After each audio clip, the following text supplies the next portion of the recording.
diving into the wildest, most shocking Reddit stories that prove reality is stranger than fiction, from secret double lives to revenge plots that actually worked. So smash that like button, subscribe if you're new here, and drop a comment telling me where you're watching from, because I love seeing where you all are tuning in from around the world. My wife doesn't know I've been living a double life for 3 years. I never meant for it to go this far, honestly, I didn't. 3 years ago, I told my wife I got a promotion at work that required me to travel twice a month for a week at a time. She was so proud of me, threw me a little celebration dinner, told all her friends about how well I was doing in my career. The truth is, there was no promotion. I got laid off from my job 3 years ago, and I've been too ashamed to tell her. Every time I leave for my supposed business trips, I'm actually going to my brother's apartment 2 towns over, where I spend the entire week applying for jobs, doing freelance work online, and basically trying to figure out how to fix the mess I've created. I drained most of our savings in the first year just to keep up appearances, paying our bills and mortgage like nothing changed. My wife thinks we're doing great financially because I've been using credit cards to cover the gap, and I've racked up almost $70,000 in debt that she doesn't know about. I did eventually find freelance work that pays okay, enough to cover about 60% of what I used to make, but I'm drowning and I don't know how to come clean.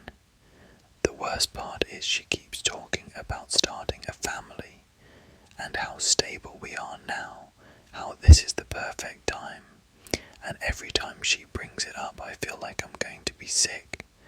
I've applied to hundreds of jobs, but my industry took a hit and positions are scarce. Some months I make enough with the freelance work and some odd jobs to almost break even, but other months I'm charging groceries to credit cards.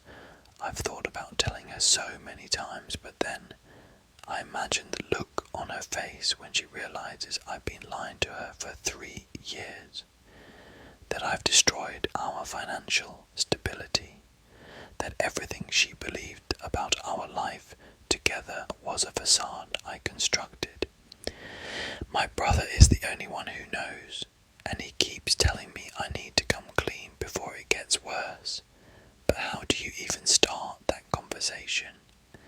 The guilt is eating me alive, but I'm also terrified of losing her because I know this is probably unforgivable.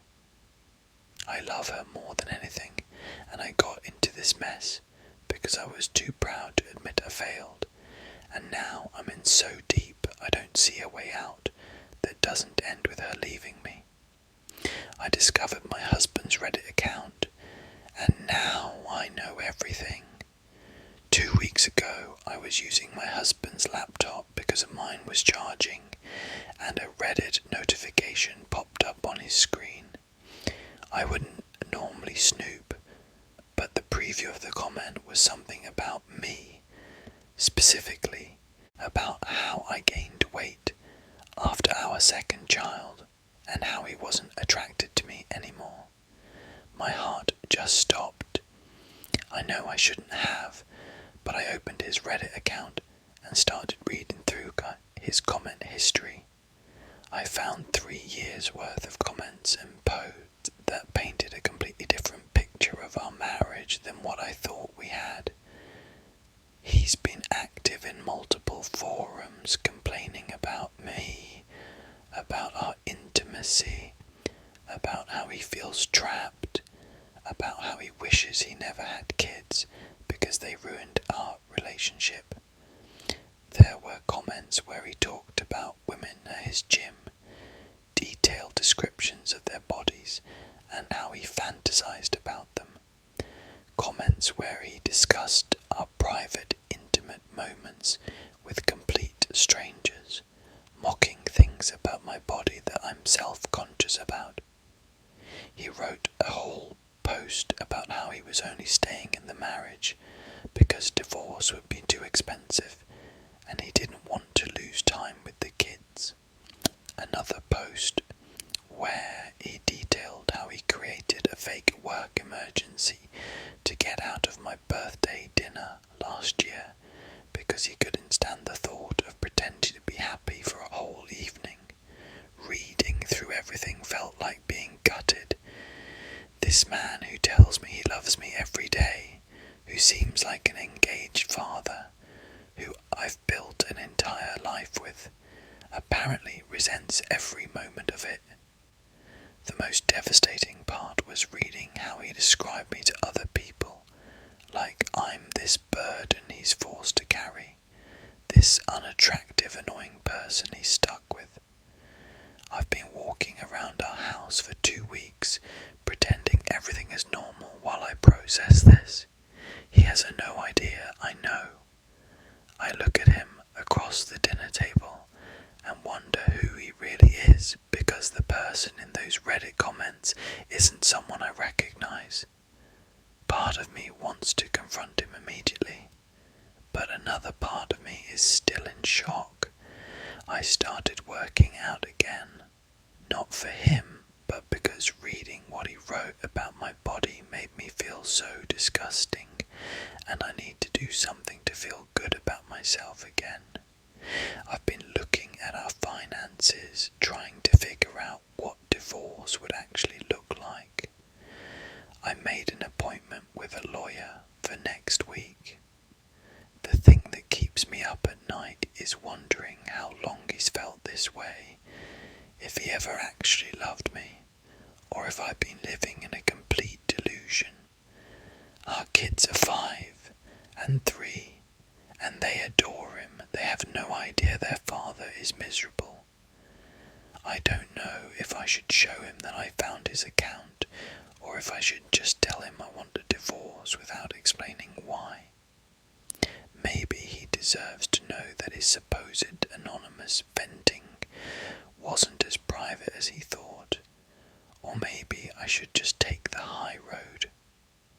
I keep replaying our entire relationship in my head, trying to figure out when it went wrong, trying to remember if there were signs I missed. I feel like such an idiot for not seeing it. Everyone thinks we have this great marriage. Our friends always comment on how lucky we are, and meanwhile my husband is online, telling strangers he wishes he never married me. I ruined my best friend's wedding, and I'd do it again. My best friend since childhood, let's call her Emma, got engaged 2 years ago to a guy I'll call Jake. I was excited for her at first because she seemed happy, but the more I got to know Jake, the more something felt off about him. He was charming, sure, but there was something calculated about it. Emma and I used to tell each other everything, but after she got with Jake, she became more distant, more secretive. I chalked it up to new relationship energy and tried to be supportive. About 6 months before the wedding, I was at a bar downtown with some co-workers, and I saw Jake with another woman. They were in a corner booth being very cozy, holding hands, kissing. I felt sick. I took a photo and immediately called Emma, but she didn't answer, so I left a voicemail asking her to call me back urgently. When she finally called the next day, I told her what I saw and sent her the photo. She got quiet and then told me I must have been mistaken, that Jake had been home with her that night. I insisted I knew what I saw, but she got defensive and said I was jealous of her happiness, that I'd always been single and couldn't stand to see her in a good relationship. We didn't speak for a month after that. Eventually, she reached out to apologize for what she said, but stood by Jake, said she believed him when he he said he wasn't at that bar. I decided to drop it because I didn't want to lose my best friend, but I couldn't shake the feeling that something was very wrong. Fast forward to 3 weeks before the wedding, and I got a message on social media from a woman I didn't know. She said she'd seen I was tagged in Emma's wedding posts and needed to tell me something important. Turns out she'd been dating Jake for 8 months, had no idea he was engaged, thought they were exclusive and serious. She found out about the engagement when she saw a wedding invitation on his counter when she was at his apartment. His apartment, not the one he supposedly shared with Emma. She was devastated and wanted to know if the wedding was really happening. I asked her for proof, and she sent me dozens of photos of them together, screenshots of their text conversations, even a video of Jake telling her he loved her that was dated just 2 weeks prior. I didn't know what to do with this information. Part of me thought I should go directly to Emma, but I knew how that went last time. So I made a burner email account and sent everything to Emma, her parents, Jake's parents, and the wedding planner. Anonymous seemed like the safest route. All hell broke loose. Emma called me in hysterics 3 days later, saying someone had sent her evidence that Jake was cheating and the wedding was off. She was destroyed. I played dumb, acted shocked and supportive. The other woman, turns out, also showed up at Jake's place to confront him and found Emma there, which confirmed everything. The wedding was cancelled. Deposits were lost. Families were in chaos. Emma was heartbroken for months. She still doesn't know I was the one who sent the evidence, and I don't plan on telling her. Here's the thing though. About 4 months after everything imploded, Emma started going to therapy, started reconnecting with old hobbies, started seeming like herself again.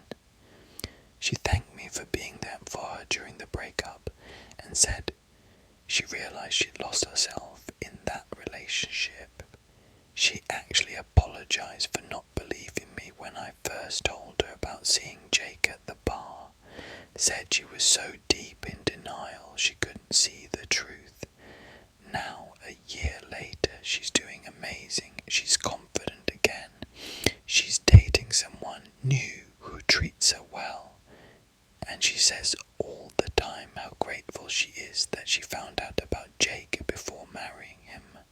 I know I violated her privacy by sending that email anonymously instead of talking to her directly. And I know the way the wedding got cancelled was brutal and public and humiliating for her. But watching Jake manipulate her, watching her lose herself, knowing she was about to legally bind herself to someone who was actively betraying her, I couldn't just stand by. Some people might say I should have tried talking to her again first, but I did that and she chose him over the truth. Sometimes you have to protect people from themselves, even if they hate you for it in the moment. I ruined her wedding day, but potentially saved her from years of a miserable, fraudulent marriage, and honestly, I'd make the same choice again. My family doesn't know I can hear them talking about me. I had a severe stroke 2 years ago that left me with locked-in syndrome for several months. Locked-in syndrome is when you're completely conscious and aware, but you can't move or communicate. You're essentially trapped in your own body. Eventually, with intense therapy, I regained some movement and communication ability, but for those first few months, I could only move my eyes. During that time, my family would visit me in the hospital and at the rehabilitation centre, and because they thought I couldn't understand anything, they would talk things I heard during that period changed my entire perspective on my family and my life. My wife, who would hold my hand and tell me she loved me and that I needed to keep fighting, would step out into the hallway and call her sister to complain about how this was ruining her life, how she didn't sign up to be a caretaker, how she wished I would just die so she could move on. My brother, who seemed so concerned and supportive in front of me, told my parents he thought they should just pull the plug because I was basically already gone and keeping me alive was selfish and expensive.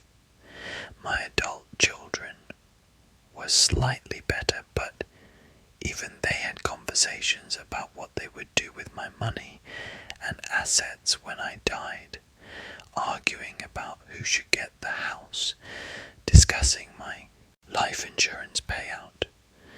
My supposed best friend came to visit once, sat beside my bed for 5 minutes, then went out to the waiting room and told my wife he'd done his duty and probably wouldn't come back because it was too depressing. The only person who seemed genuinely devastated was my younger sister, who would come and read to me, play music, talk to me like I was still there. She's the one who insisted I could still hear and understand, who advocated for more aggressive therapy, who researched locked-in syndrome and found cases of recovery. Everyone else had basically written me off. Hearing all of this while being unable to respond or react was psychological torture on top of the physical prison I was already in. Then slowly, miraculously, I started to improve. First, I could blink intentionally to answer yes or no questions, then slight facial movements, then eventually some hand movement and the ability to make sounds. My medical team was amazed by my progress. My family suddenly became attentive and loving again. My wife was back to being the devoted spouse. My brother acted like he'd always believed in my recovery. Now I'm 2 years out, and I've regained maybe 70% of my physical abilities. I can walk with assistance. I can speak clearly, though my voice sounds different. I can use my hands well enough to type and feed myself. To the outside world, I've made an incredible recovery. But I haven't told anyone that I could hear and understand everything during those months of locked-in syndrome. I filed for divorce from my wife 6 months ago, and she was shocked, couldn't understand why I would want to end our marriage after she'd stood by me through such a difficult time. I didn't tell her the real reason, just said I'd changed and wanted something different for my life. I changed my will and trust documents to leave the bulk of my estate to my younger sister and to several charities, with only minimal amounts to my children and nothing to my brother. My lawyer asked if I was sure, and I said I'd never been more certain of anything.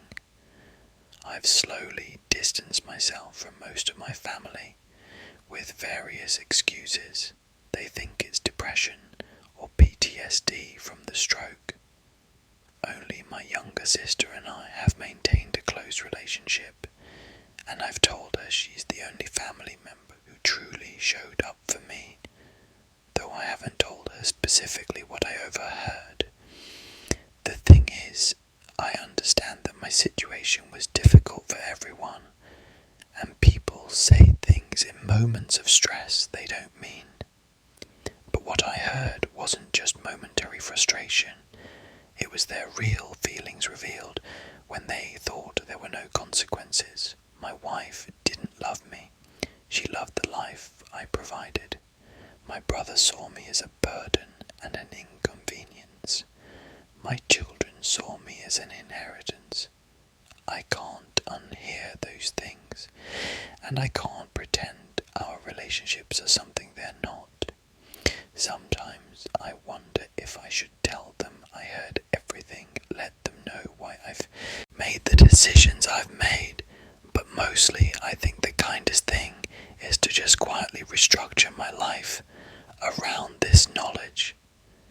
They get to keep thinking they're good people who supported me through a crisis, and I get to move forward with my eyes open about who they really are. It's lonely though, realizing that the people you thought would be there for you in your darkest moment were actually just waiting for you to die. I've been sabotaging my co-worker for 2 years, and she has no idea. There's a woman at my office, I'll call her Michelle, who got the promotion I wanted 2 years ago. I had been with the company for 7 years at that point, had consistently excellent performance reviews, had brought in major clients, basically paid my dues. Michelle had been there for 3 years, and while she was good at her job, she wasn't exceptional. But she got the promotion to senior director, and I didn't. When I asked my boss why I was passed over, he gave me some vague answer about leadership qualities and cultural fit. I found out later through office gossip that Michelle had been playing golf with the executives and had charmed her way into their inner circle. It wasn't about merit, it was about schmoozing, and I was furious.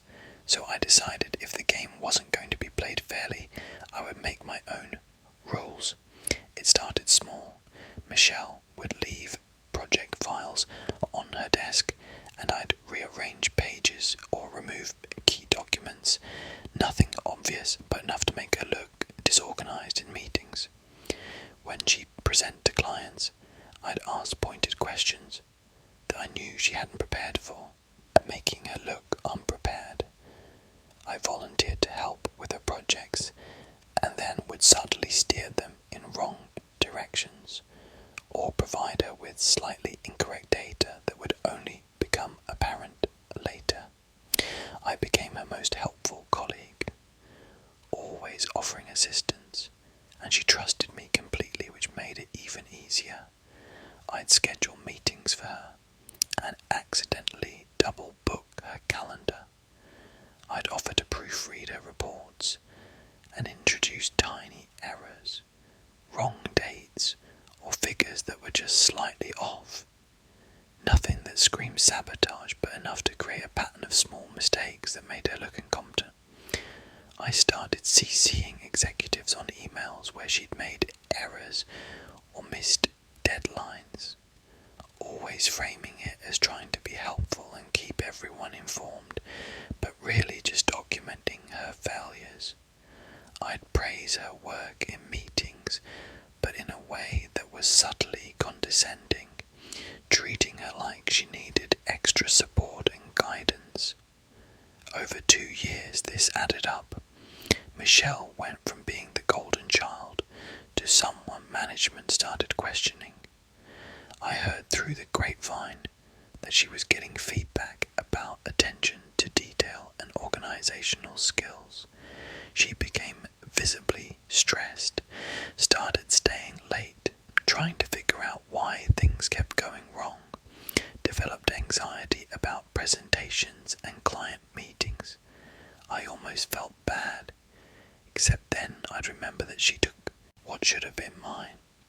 The turning point came 3 months ago, when a major project she was leading fell apart because of cumulative small errors that all traced back to her oversight. The company lost a significant client, and Michelle was demoted, not fired, but demoted back to the level she'd been at before her promotion. And guess who was asked to step up and take over her responsibilities? Me. I finally got the title and the salary I deserved 2 years ago. Michelle actually came to me in tears, asking if I had any advice on how to recover from this setback, how to regain trust with management. I gave her generic supportive advice while internally celebrating my victory. She still thinks I'm her friend and ally, has no idea I systematically destroyed her credibility. The thing is, I'm not even sorry. Maybe that makes me a terrible person, but I worked hard for 7 years and watched someone less qualified leapfrog over me through connections and charm. The system was rigged, so I rigged it back in my favour. Some people might say I should have just found a new job or worked harder to prove myself. But why should I have to leave when I was there first and deserved the opportunity? Michelle is young. She'll recover.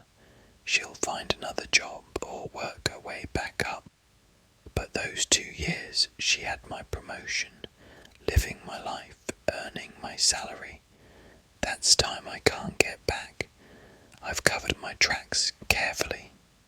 There's no evidence pointing to me, just a series of unfortunate mistakes on her part. And now I'm exactly where I should have been 2 years ago. Call it karma, call it justice, call it whatever you want. But I won, and I do it all over again without hesitation. My teenage daughter doesn't know I read her diary and what I found. Terrified me. I never thought I'd be the kind of parent who would invade their child's privacy, but sometimes you have to make impossible choices. My daughter Emily is 16, and over the past year she's changed dramatically. She went from being an outgoing straight A student involved in sports and theatre to someone I barely recognise. Her grades dropped. She quit all her activities. She's moody and secretive and spends all her time in her room. My husband and I tried talking to her, tried family therapy, tried everything we could think of, but she insisted nothing was wrong and we were overreacting. Then one night I went into her room to put away laundry and I saw her diary on her desk, partially open. I know reading it was wrong, but I was desperate to understand what was happening to my daughter. What I found made me physically ill. Emily has been in a relationship with a 24-year-old man she met online for the past 8 months. The entries detailed how they'd been messaging constantly, how he told her she was mature for her age and different from other girls, how he understood her in ways her family never could. All classic grooming language, but she wrote about it like it was this profound romance. The entries got progressively more disturbing. They'd been meeting in person. He'd been picking her up late at night after we were asleep, and she'd sneak out. The relationship had become sexual, and she wrote about it in detail. There were entries about how he'd bought her a separate phone so they could communicate without us knowing, how he'd given her a fake ID, how he was talking about them running away together when she turned 17.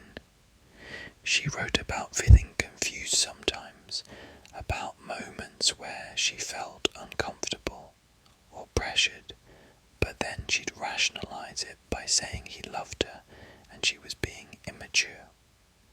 My hands were shaking as I read. This wasn't teenage rebellion, this was a predator grooming my child, and I'd had no idea it was happening under my own roof.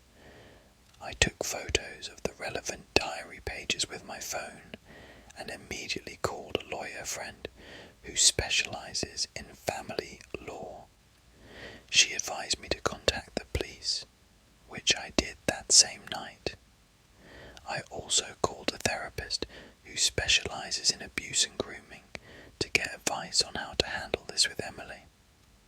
The next day, while Emily was at school, detectives came to our house and I showed them the diary entries and the photos. They took it very seriously, started an investigation immediately.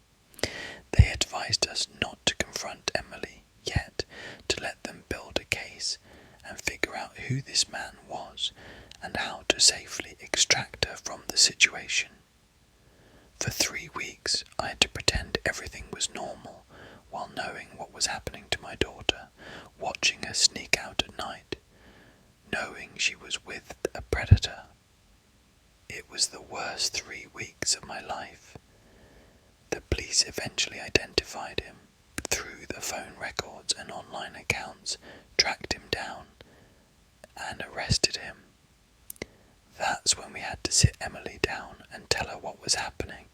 She was hysterical, screaming that we'd ruined her life, that we didn't understand, that she loved him and he loved her. She said I'd violated her privacy and betrayed her trust by reading her diary. She wasn't wrong about that, but I wasn't going to apologize for potentially saving her life. She refused to see it as grooming or abuse, insisted it was real love and we were trying to control her. The man is now facing multiple charges, including statutory rape and online solicitation of a minor. Emily is in intensive therapy, but she's still angry at us, still insists we overreacted. The therapist says this is normal, that victims of grooming often defend their abusers, that it will take time for Emily to process what really happened. It's been 4 months now, and Emily barely speaks to me. She knows I read her diary, though we've never explicitly discussed it. She looks at me with such hatred sometimes, and it breaks my heart. But I'd rather have her alive and hating me than whatever could have happened if I'd done nothing. My husband supports the decision I made, but even he struggles with the fallout, with having a daughter who feels betrayed by us when we were out trying to protect her. Sometimes I wonder if there was a better way to handle it, if I should have confronted her directly first, but the police and the therapist both said that often alerts the predator and they disappear with the victim. I made the choice I thought would keep her safest, even though it destroyed our relationship. Other parents have reached out since this happened, saying they noticed changes in their own teens and asking how I figured out what was going on. I tell them to trust their instincts, that privacy is important, but safety is more important. I violated my daughter's trust, but I'd do it again 1,000 times if it meant protecting her from someone who was manipulating and abusing her. She may never forgive me, and I have to live with that, but at least she's alive and safe, and away from him. That has to be enough. I faked my own death and started a new life. 5 years ago, I disappeared, and everyone I knew thinks I'm dead. I didn't fake my death for insurance money or to escape debt. I did it because I needed to escape my entire existence. I was 42 years old, married with 3 kids, working a corporate job I hated, living in a suburban house that felt like a prison, going through the motions of a life that was slowly suffocating me. I know how selfish this sounds. I know what I did to my family is unforgivable, but I genuinely felt like if I didn't get out, I was going to actually die, either by my own hand or just from the slow death of living a life I never wanted. It started as a fantasy, just daydreaming about disappearing, imagining what it would be like to walk away from everything and start over. Then the fantasy became planning. I started researching how people disappear, what mistakes they make that get them caught, how to create a new identity. I opened a bank account under a fake name, slowly funneled money into it over 2 years. I got a P.O. box in another state. I bought a used car with cash and kept it in a storage unit. I was meticulous. The opportunity came during a family vacation to a lake. I went out on a boat alone early one morning, left a note on the boat about feeling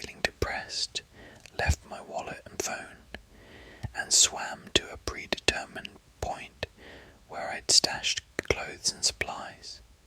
I hiked to where I had left the car days before and drove 12 hours to a city I'd never been to. They found the boat drifting empty and searched the lake for days. Eventually, they declared me dead, presumed drowned. I watched the news coverage from a motel room and saw my wife crying, saw my kids' faces, and I almost turned around. Almost. But I'd come too far and I couldn't go back to being that person. I moved to a small town in another state, got a job as a handyman, paying under the table, rented a tiny apartment. My new life is simple, quiet, unremarkable. I work enough to pay my bills. I read, I hike, I exist without the constant pressure and expectations. No one here knows who I was. I grew a beard, wear glasses I don't need, changed my hair, gained weight. I'm essentially invisible. The guilt is something I carry every day. I think about my kids constantly, wonder how they're doing, if they're okay, what my disappearance did to them psychologically. I think about my wife who didn't deserve to be widowed at 38, who had to raise 3 kids alone while grieving. I know what I did was monstrous. I know I'm a coward who ran away instead of getting a divorce like a normal person. But I also know that the person I was before was dying inside, and I couldn't figure out another way to save myself. Sometimes I look up my old family on social media using fake accounts. My wife remarried 2 years after I died. Seems happy with a guy who looks like a better version of who I was supposed to be. My kids are teenagers now. They seem okay. They post normal teenager stuff. Seeing that they're okay helps with the guilt a little, but not much. I've accepted that I can never go back, never explain, never apologize. I'm legally dead, and I have to stay that way. This is my life now, and most days it's enough. I don't have friends here because friendship requires truth, and my entire existence is a lie. I don't date because how do you build intimacy with someone when everything about you is fiction? I'm free from the life I hated, but I'm also completely alone, and I can never fully connect with another person again. That's the price I pay for my freedom. There are moments, usually late at night, when I question if it was worth it, if I should have just toughed it out, gone to therapy, gotten divorced properly, done the hard work of changing my life instead of blowing it up. But then I remember how desperately unhappy I was, how every day felt like drowning, and I know I would have done something worse if I'd stayed. This way my family got life insurance money, got to move on, got closure even if that closure was based on a lie. I'm the only one who has to live with the truth of what I did, and I guess that's my punishment. I'll spend the rest of my life looking over my shoulder, unable to form real connections, haunted by the family I abandoned. But I'm alive in a way I wasn't before, and I'm free. And some days that feels worth the cost, and other days it feels like the worst decision I've ever made. I'll never know if I made the right choice because I can't go back and try the other path. This is just my reality now, the life I built on the grave of my old one. My boss has been stealing ideas from me for years, and I finally got revenge. I've worked at a tech startup for 6 years, and for most of that time my direct supervisor, let's call him David, has been taking credit for my work. It started small. He'd present my ideas in meetings, without mentioning I'd developed them. He'd put his name first on projects I'd led. He'd frame team successes as his personal achievements to upper management. I brought it up to him once early on, and he gave me some garbage about team collaboration and not worrying about individual recognition. I was young and naive, so I believed him. But it kept happening and escalated to the point where David was literally presenting my code, my designs, my entire project proposals as his own original work. He got promoted twice on the back of my innovations, while I stayed at the same level with minimal raises. Other people on the team noticed, but nobody said anything because David was tight with the CEO, and complaining could tank your career at the company. I started documenting everything about 2 years ago. I kept copies of all my original work with timestamps, emails where I'd present ideas to David that he'd later claim as his own, messages between co-workers commenting on the theft. I built an extensive file, but I wasn't sure what to do with it.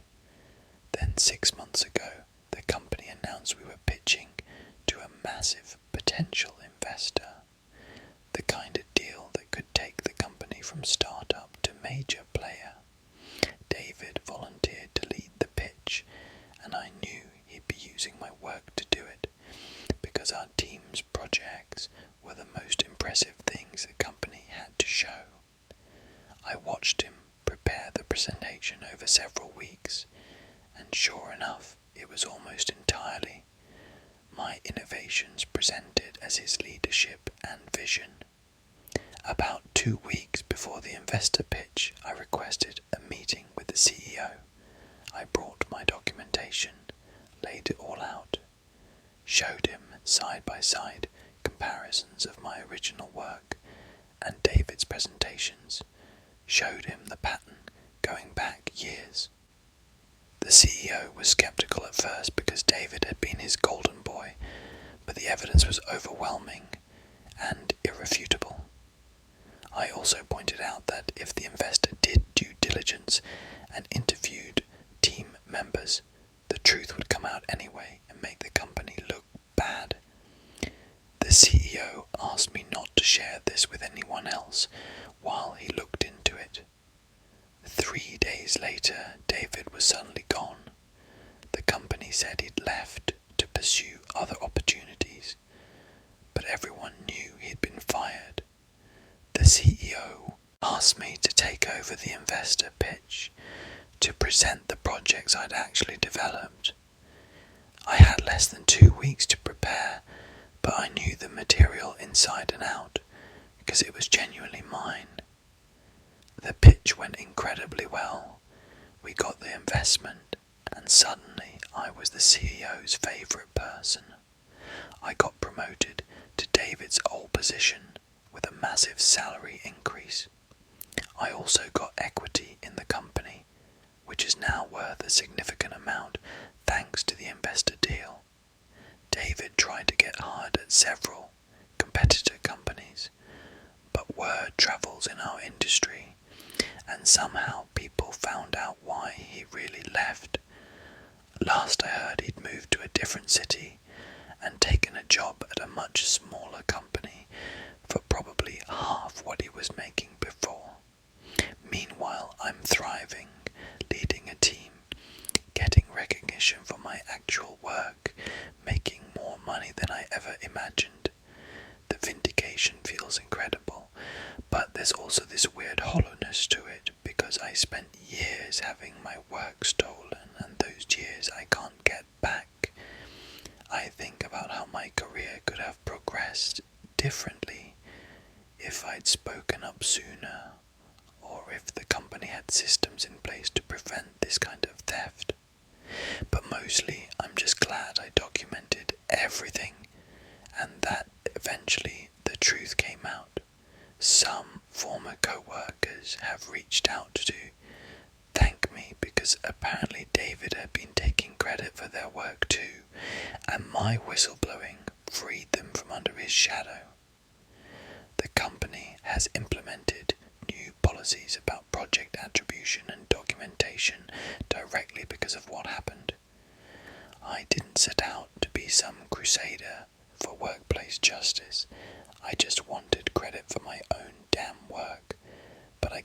sometimes standing up for yourself ends up helping other people too.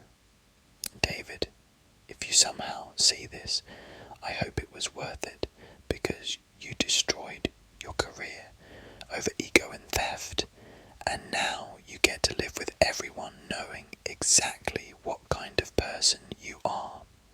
I found out my entire friend group has a secret chat without me. Last month, I accidentally discovered that my friend group of 8 years has a separate group chat that includes everyone except me. I found out in the stupidest way possible. I was hanging out with my friend, Rachel, and she got a text notification that popped up on her phone screen while she was showing me photos. The preview said something like, "Should we tell her about Saturday?" And the group chat name was our friend group's name, but with "real" added to the end. My stomach dropped, but I didn't say anything in the moment. I went home and couldn't stop thinking about it. These are people I've known since college, people I've travelled with, celebrated birthdays with, considered my closest friends.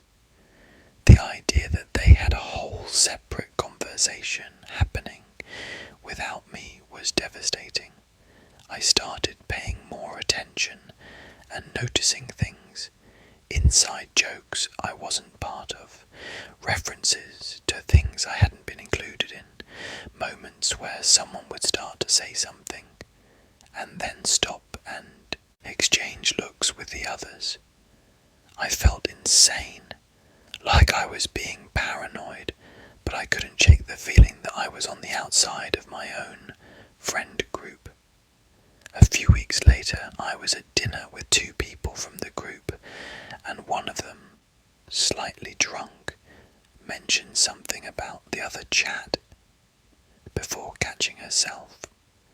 I played dumb, but pressed a little, and she got flustered and changed the subject. That's when I knew for sure it wasn't my imagination. I decided to directly ask my closest friend in the group, someone I've known for 12 years. I told her what I'd seen and what I suspected, and asked her to be honest with me. She was silent for a long time, and then admitted, "Yes, there's another group chat without me." She said it started about 2 years ago after I went through a bad breakup, and was apparently being really negative and bringing down the group's energy. They created the second chat to plan fun things without having to deal with my depression, and then it just became the primary chat where they actually talked and made plans. The original chat with me in it became basically a formality, where they'd post generic updates and make token efforts to include me. I asked why no one just talked to me about being too negative, why they didn't give me a chance to work on it or get help. She said they didn't want to hurt my feelings and it seemed easier to just create space. I pointed out that excluding me for 2 years was significantly more hurtful than our honest conversation would have been, and she admitted they'd handled it badly. She said some people in the group felt guilty about it, but no one wanted to rock the boat by addressing it. I asked if I was even actually their friend anymore, or just someone they kept around out of obligation. She didn't have a good answer for that. Since that conversation, I've been pulling back from the group. I declined the last 3 hangouts they invited me to. I've been barely responsive in the group chat. I'm essentially removing myself before they can fully push me out. The thing is, no one has really noticed or reached out to check on me, which kinda confirms that I'm not actually important to them. Rachel texted once, asking if I was okay, and I said I was busy with work. That was it. I've been processing a lot of feelings about this. Anger that they excluded me instead of communicating. Hurt that shame that I was apparently so negative and unpleasant that my friends needed a secret chat to escape me. Confusion about what friendship even means, if this is how they treat someone they claim to care about. I keep replaying the last 2 years, trying to figure out what I missed, how I didn't notice I was being slowly iced out of my own friend group. I've started going to therapy to work through both the depression that apparently pushed them away and the betrayal of how they handled it. My therapist pointed out that real friends would have compassionately addressed the issue instead of creating a secret exile, that their behaviour says more about them than about me. But it still hurts. It hurts that I've spent 2 years thinking I had close friends when really I was the person they were all talking about behind my back. It hurts that moments I thought were genuine were actually them performing friendship while their real connections were happening elsewhere. I haven't decided yet if I'm going to formally end these friendships or just let them fade. Part of me wants to call them all out, to make them face what they did and how cowardly it was. Part of me just wants to disappear from their lives, the way I apparently already have from their inner circle. I've been reaching out to other people, trying to build new friendships with people who hopefully will actually communicate with me like an adult. It's hard starting over socially in your 30s, but it's better than staying somewhere I'm not truly wanted.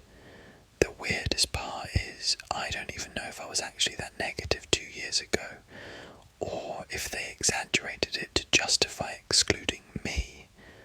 I was going through a breakup and probably leaned on them more than usual. But I got therapy, I worked on myself, I thought I'd bounce back. Was I really so unbearable that secret measures were necessary? Or did one person decide I was a downer and everyone else just went along with it? I'll never know because I can't trust anything they tell me now.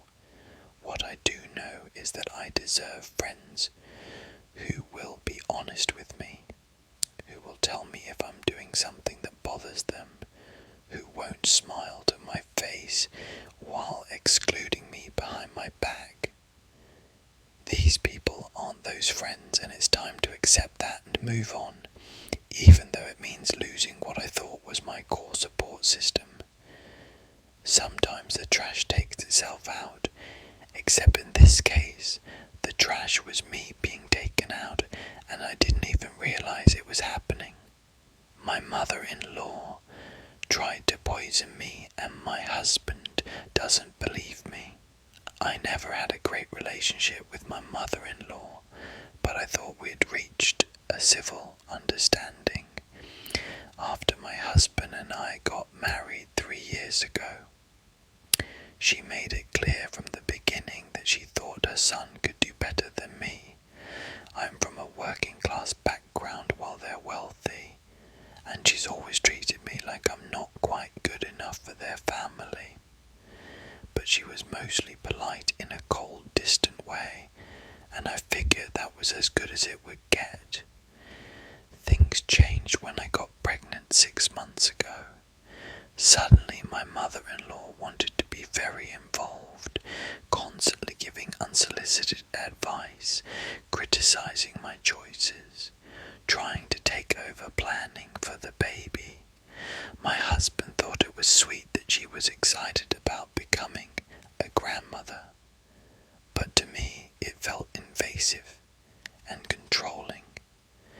She kept pushing me to find out the baby's gender, even though my husband and I wanted to wait, kept insisting we name the baby after people in their family had opinions about everything, from my prenatal vitamins to my birth plan. Then weird things started happening. I'd have dinner at their house and afterward I'd get violently ill nausea and vomiting and stomach cramps. It happened 3 times over 2 months. My doctor ran tests and couldn't find anything wrong. Said maybe it was extreme pregnancy nausea triggered by certain foods. But I noticed it only happened after eating at my in-laws' house, and only happened to me. My husband was always fine. The 4th time it happened, I paid closer attention to the meal. My mother-in-law served everyone else, and then made a big show of giving me a special plate because certain ingredients weren't good for pregnant women. I ate it to be polite, and sure enough, 3 hours later I was sick as a dog. I started to suspect the special treatment wasn't about caring for my pregnancy. The next time we had dinner there, I pretended to eat, but actually fed most of my food to their dog when no one was looking. I didn't get sick that night. The dog threw up the next morning. That's when I became convinced my mother-in-law was putting something in my food. I know how insane that sounds. I know how paranoid and dramatic it seems, but the pattern was too consistent to ignore. I told my husband my suspicions, and he was furious with me.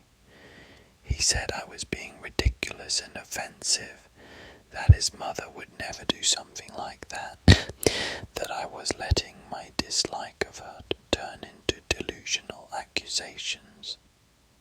I tried to lay out the evidence, but he shut me down completely, said I owed his mother an apology for even thinking such a thing. I refused to apologize because I genuinely believe I'm right. I stopped eating anything she prepared and made excuses to avoid dinners at their house. My mother-in-law noticed and complained to my husband that I was being rude and distant. He confronted me about it, and I told him I didn't feel safe eating her food. He said I needed to get help, that pregnancy hormones were making me irrational.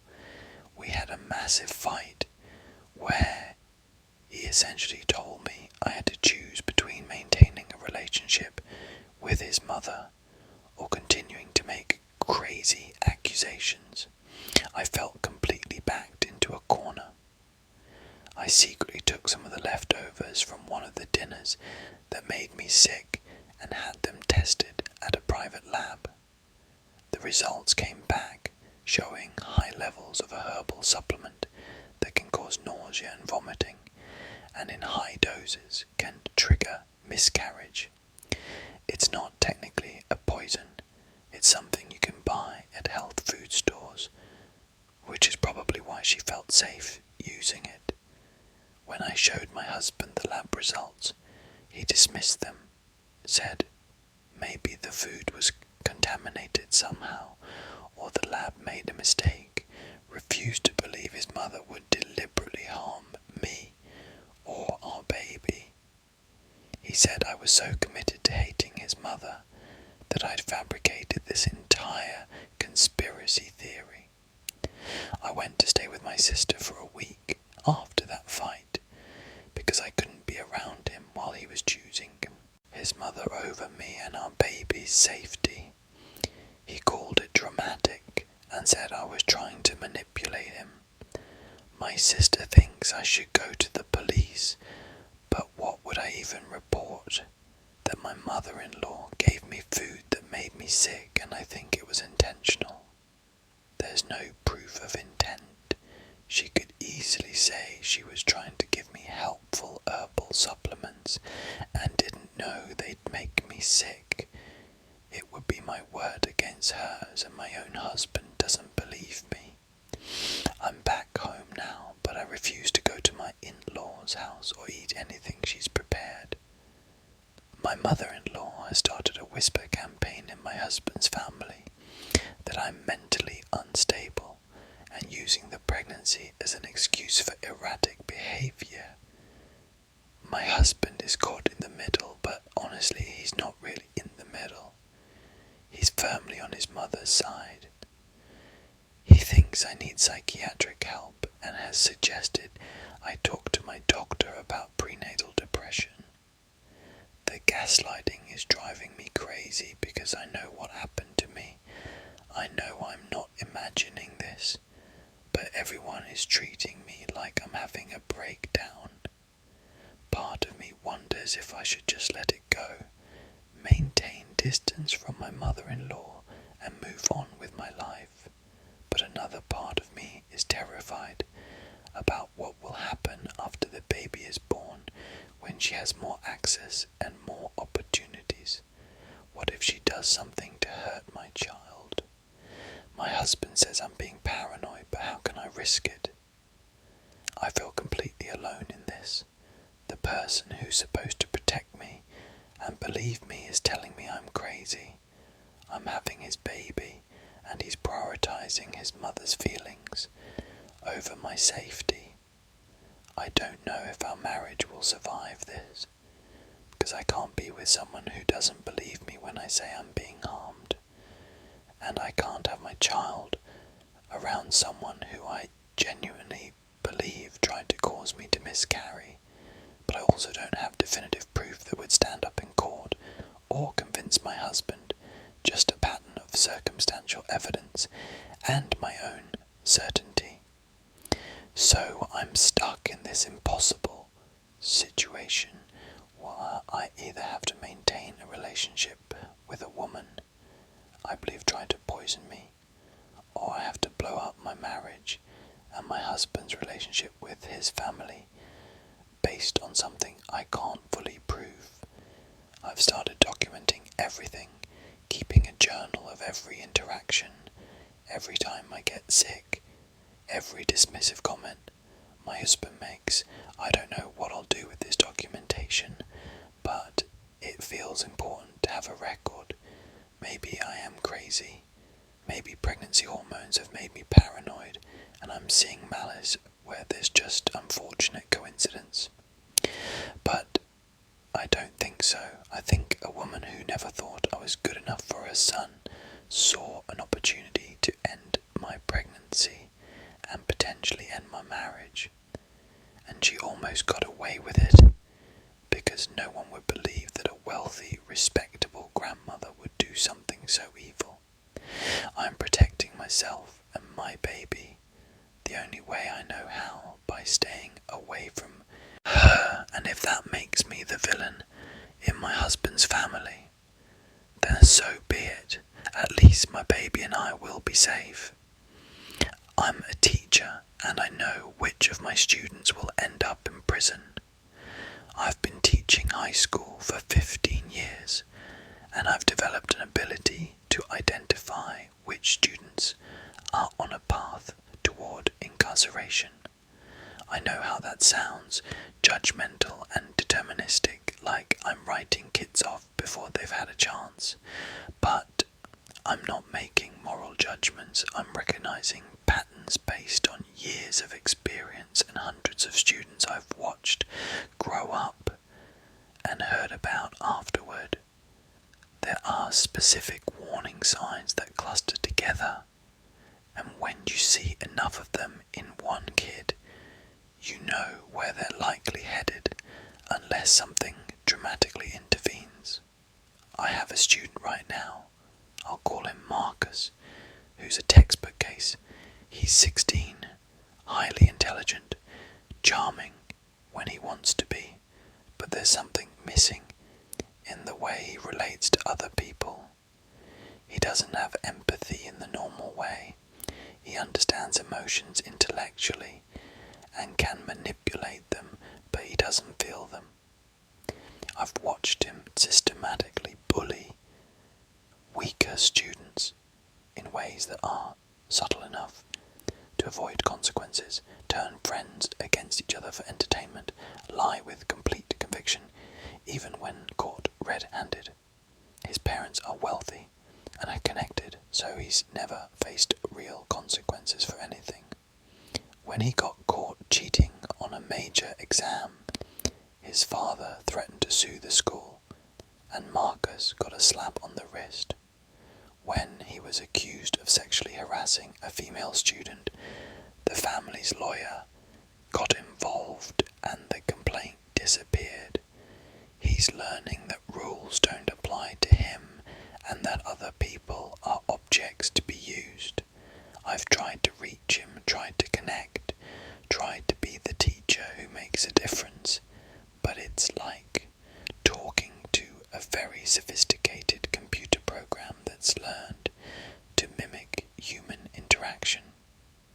There's nobody home behind the eyes.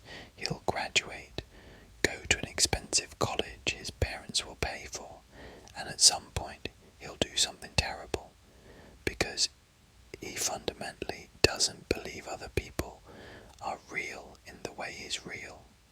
Maybe he'll assault someone, maybe he'll commit fraud, maybe he'll hurt someone while driving drunk, but something will happen, because that's the trajectory and nothing is stopping it.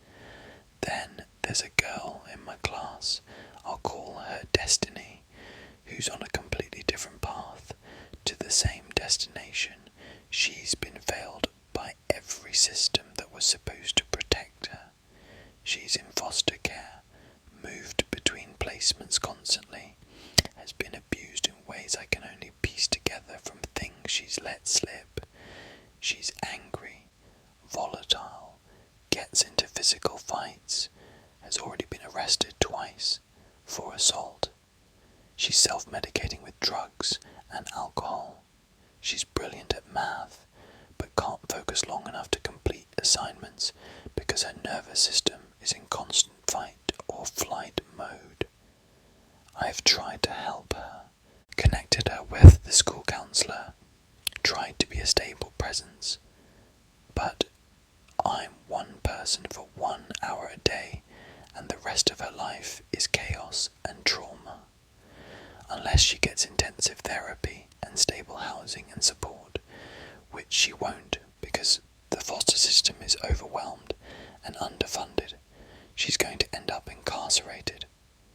She'll age out of foster care at 18, with no resources, no support system, no life skills. And she'll survive the only way she knows how, which will eventually lead to arrest. It's not her fault. She's a kid who's been horribly failed, but that doesn't change where she's headed. I know which kids are dealing drugs in school. I know which ones are gang affiliated. I know which ones are showing early signs of serious mental illness that's not being treated. I know which ones are being abused at home. I know which ones have learned to use violence as their primary problem-solving tool, and I know that statistically a certain percentage of them will end up in prison. And there's very little I can do about it, because the factors that determine these outcomes are so far beyond my classroom. People think teachers can save kids, and sometimes we can make a difference on the margins, but we can't overcome poverty and trauma and mental illness and abuse and systemic racism and lack of resources.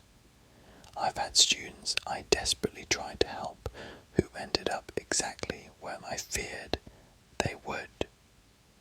I've gotten Facebook messages from former students who are in prison telling me I was their favourite teacher, and it breaks my heart because I saw it coming and couldn't stop it. There are students I've had who I was certain would end up incarcerated, and then something happened, some intervention or support or internal change, and they didn't. Those are the ones that keep me teaching, because it means the trajectory isn't completely fixed. But they're the exception, not the rule. Most of the time when I see the warning signs, I'm right about where that kid is headed. I've learned not to share these observations with other teachers or administrators, because people get uncomfortable with the determinism of it. They want to believe every kid can be saved with enough effort and care, and while that's a nice sentiment, it's not realistic. Some kids are so damaged by circumstances beyond their control that they're not going to overcome it with a kind word from their English teacher. The system is broken at every level, and kids fall through the cracks constantly, and acting like positive thinking will fix it is delusional. I do my best for every student in my classroom. I try to be fair, supportive, challenging, present, but I also maintain realistic expectations based on pattern recognition and experience. When I look at Marcus, I see a future white-collar criminal, or worse. When I look at Destiny, I see a kid who's going to be chewed up by a system that's already failed her repeatedly, and I keep teaching them and grading their papers and trying to get it through to them while knowing that the odds are overwhelmingly against certain outcomes. Maybe that makes me a bad teacher. Maybe I should have more hope. But I've been doing this long enough to know the difference between hope and delusion. I hope I'm wrong about these kids. I genuinely do. But I've been right too many times before to pretend I don't see the patterns. And that's something I carry that nobody talks about in teacher training. The weight of watching kids you care about head toward destruction and being powerless to change their trajectory. I catfished my husband to test his loyalty and discovered something worse. My husband and I have been married for 11 years, and about 6 months ago I started getting paranoid that he was cheating. There weren't any concrete signs, just a feeling, some distance between us. Him being more protective of his phone, working late more often. Instead of talking to him about it like an adult, I created a fake profile on social media and started following him, liking his posts, eventually messaging him. I made this fake woman, I'll call her Jessica, exactly his type based on comments he'd made over the years about celebrities he found attractive. I gave Jessica an interesting job and hobbies that aligned with his interests. I basically created the perfect woman to tempt him. He responded to her messages, and they started talking regularly. At first it was innocent, just friendly conversation, and I felt relieved, thinking he was going to pass this test I'd created. But then the conversations got more personal, more flirty, more intimate. Within 2 weeks he was messaging Jessica every day, sharing things about his life, complaining about our marriage, saying he felt unappreciated and disconnected from me. He told Jessica he found her fascinating and wished he'd met her years ago. He never explicitly said he wanted to cheat, but the emotional affair was obvious. I was devastated, but also vindicated because my instincts had been right. He was absolutely the kind of person who would stray given the opportunity. But then things took a turn I didn't expect. Jessica asked him what he did for work, and he gave a completely different answer than his real job. He said he was a consultant for non-profits working in international development. In reality, my husband is a mid-level manager at an insurance company. Then Jessica asked where he lived, and he said he lived alone in a downtown apartment. We live in a suburban house. Jessica asked if he had ever been married, and he said no, never found the right person. I'm sitting there reading these messages in shock because he's not just emotionally cheating, he's creating an entire alternate identity. Over the next few weeks I kept Jessica talking to him, and the fake life he described became more elaborate. He said he'd lived abroad for years, mentioned countries we've never been to, described experiences that never happened. He said he was child-free by choice and always had been. We have 2 children. He sent Jessica photos that I eventually realized were from a trip he took with his college friends 15 years ago before we met, angled so you couldn't see he was in a group. He was literally erasing me and our entire life together to impress a woman he'd never met. The most disturbing part was how detailed and consistent his fake life was. He remembered the lies he'd told and built on them, created this whole alternate version of himself that was more interesting and successful and free than his real life. It was like he'd been planning this identity for a while, and Jessica just gave him an excuse to test drive it. I eventually couldn't take it anymore and confronted him. I showed him screenshots of the conversations between him and Jessica and revealed that I was Jessica. He went white, tried to claim it was just harmless fantasy, said he never would have actually met up with her, so it didn't mean anything. I pointed out that he completely erased our marriage and children from his identity and asked him to explain that.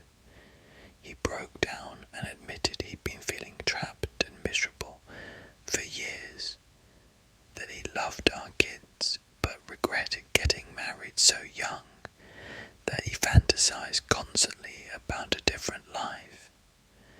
He said talking to Jessica as this fake version of himself was the happiest he'd felt in years, because for a little while he could pretend to be someone without all the responsibilities and disappointments of his real life.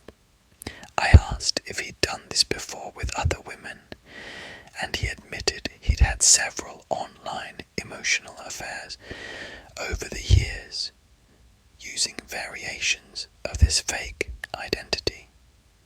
He'd never physically cheated because he was too afraid of getting caught, but he'd been maintaining this secret fantasy life online for at least 5 years. He said it was his escape valve, his way of coping with a life he felt suffocated by. I moved into the guest room that night, and we've been essentially separated while living in the same house for the past 3 months. We're in couples therapy, but I don't know if the marriage is salvageable. It's not just that he was willing to cheat, it's that he's been living a double life in his head for years, that he apparently deeply regrets our entire life together, that when given the chance to describe himself, he erased me and our children completely. The therapist says he's having some kind of identity crisis, mixed with depression, but I don't care about diagnoses. I care that my husband wishes he was someone else, somewhere else, and I'm apparently part of what he wants to escape from. My kids can tell something is wrong, but they're young enough that we've been able to keep up appearances mostly. I go back and forth between wanting to work on the marriage for their sake and wanting to divorce him, because how do you come back from finding out your partner has been mentally checked out for years?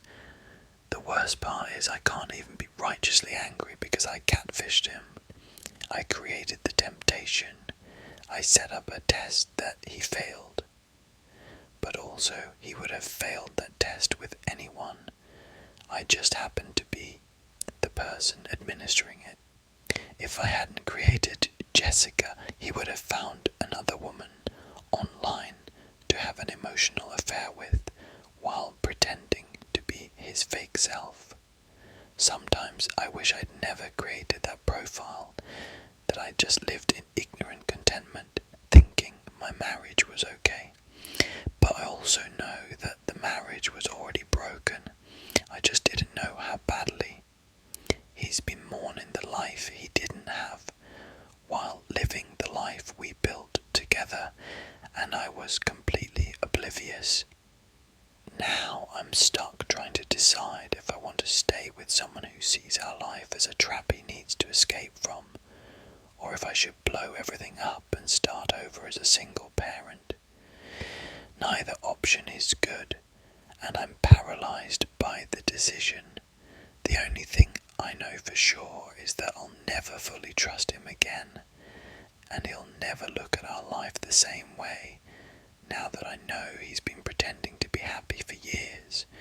We're both trapped now, him in a life he doesn't want, and me in a marriage with someone who wishes he was somewhere else. I switched my identical twin brother's life, and no one noticed for 6 months. My twin brother and I are identical in every physical way, but we've lived completely different lives. He's the successful one, corporate lawyer, married to a beautiful woman, lives in a penthouse, drives expensive cars, basically living the dream our parents always wanted for us. I'm the screw-up, dropped out of college, worked random jobs, struggled with addiction, crashed on friends' couches for years. We stayed in contact, but there was always this underlying tension, this comparison that hung over every interaction. 6 months ago he called me desperate and panicked. He'd been having a breakdown. The pressure of his life was crushing him, and he needed to disappear for a while. He asked if we could switch places temporarily, just for a few weeks, so he could clear his head. It sounded insane, but he offered me money, a lot of money, and I was broke and desperate. He spent 3 days coaching me on his life, his work, his wife, his friends, his routines. He gave me files on his current cases, taught me enough legal terminology to fake my way through conversations, briefed me on his marriage and relationship dynamics. Then he left for what he said would be 2 weeks, and I stepped into his life. The first few days were terrifying. I was sure someone would notice immediately that I wasn't him, but no one did. I went to his office, and people treated me exactly like they always treated him. I went home to his wife, and she kissed me hello without a second glance. I had dinner with his friends, and they didn't suspect anything. It was like I discovered that my brother's entire life was just a performance that anyone could pull off with the right script. After the first week, I started to relax into it. His job was mostly about appearing confident and knowing the right buzzwords which I could manage. His wife was emotionally distant. They barely talked about anything real, so I didn't have to fake deep intimacy. Their marriage was like a business partnership, polite and functional, but not particularly warm. His friends were shallow. Conversations were all surface level about sports and market trends and vacations. None of these people actually knew my brother in any meaningful way. 2 weeks passed and he didn't come back. He'd text me occasionally with instructions or updates, but kept extending his timeline. 1 month became 2, became 4, and I was still living his life. The crazy thing is, I started to enjoy parts of it. Having money was incredible, not worrying about rent or food, being able to buy things without checking my bank account. The respect people gave me just for wearing a suit and having a fancy job title. The stability of a routine and a nice place to sleep. But I also started to see why my brother had run away from this life. The pressure at his law firm was intense, constant demands and expectations, and billable hours. His wife, who I'll call Amanda, was controlling and critical. Nothing I did was ever quite right. She'd make passive-aggressive comments about how I seemed different lately. Not as attentive or ambitious, but she attributed it to stress at work. His parents called weekly with questions about his career trajectory, and when he was going to make a partner. Every aspect of his life was about performance and achievement and maintaining an image. Around month 4, something shifted. Amanda started opening up to me more, maybe because I was acting slightly different than my brother usually did, more relaxed and less defensive. She told me she'd been unhappy in the marriage for years, that she felt like she was living with a stranger, that they'd built this perfect-looking life, but there was no real connection. She cried, and I held her and felt like a complete fraud. She said I'd seemed more present lately, more like the person she married, before he got consumed by his career. I realised she was falling for the version of her husband I was pretending to be, which was actually just me being myself in his life. Then my brother's colleague started suspecting something. He'd known my brother since law school and noticed inconsistencies in how I handled cases and interacted with clients. He pulled me aside one day and asked if everything was okay, said I seemed like a different person. I deflected and blamed it on burnout, but I could tell he wasn't fully convinced. That's when I started panicking that the whole thing was going to unravel. At month 5, I told my brother he needed to come back, that I couldn't keep doing this, that people were starting to notice. He admitted he'd been in Southeast Asia, basically having an extended existential crisis, that he didn't want his old life back, that he'd been happier in those 5 months than he'd been in a decade. He asked if I wanted to just keep living as him permanently. He was serious. He suggested we could make it permanent. He'd stay, disappeared, and I'd take over his identity completely. I'd get his life, and he'd get his freedom, and we'd both be better off. I was actually tempted for a moment because his life, despite its problems, was objectively better than anything I'd ever had. But then I thought about Amanda, and how she'd been opening up to me, how I was developing real feelings for my brother's wife, how wrong and complicated that was. I thought about living permanently as someone else, and how that would slowly destroy whatever sense of self I had left. So I said no. I told him he had 2 weeks to get back, or I was telling everyone the truth. He finally agreed and came home. We did the switch back, and I returned to my own messy life. But here's where it gets worse. My brother has been back for a month now, and Amanda called me 3 days ago. She said her husband came back different, colder, more closed off than ever, and she realised that for a few months he'd been better, and now he's worse. She asked if something happened, if there was an affair or a breakdown. She said she misses the version of him that existed during those months, and doesn't understand where he went. I obviously couldn't tell her the truth, but she kept pushing, and finally asked if I knew anything, because she'd heard I'd been in touch with him more than usual. I lied and said I didn't know what she was talking about. Then she said something that made my blood run cold.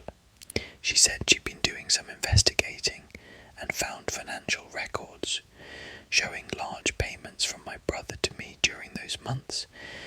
She'd also noticed that some of his mannerisms were different for a while, and then suddenly reverted.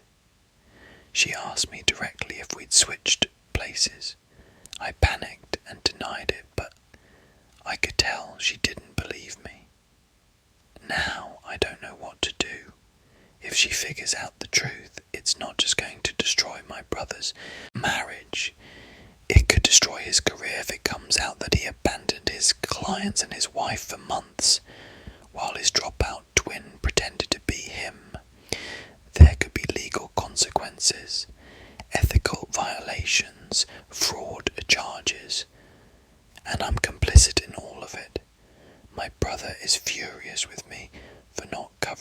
better with Amanda, but I did the best I could in an impossible situation. Amanda keeps texting me, asking to meet up and talk.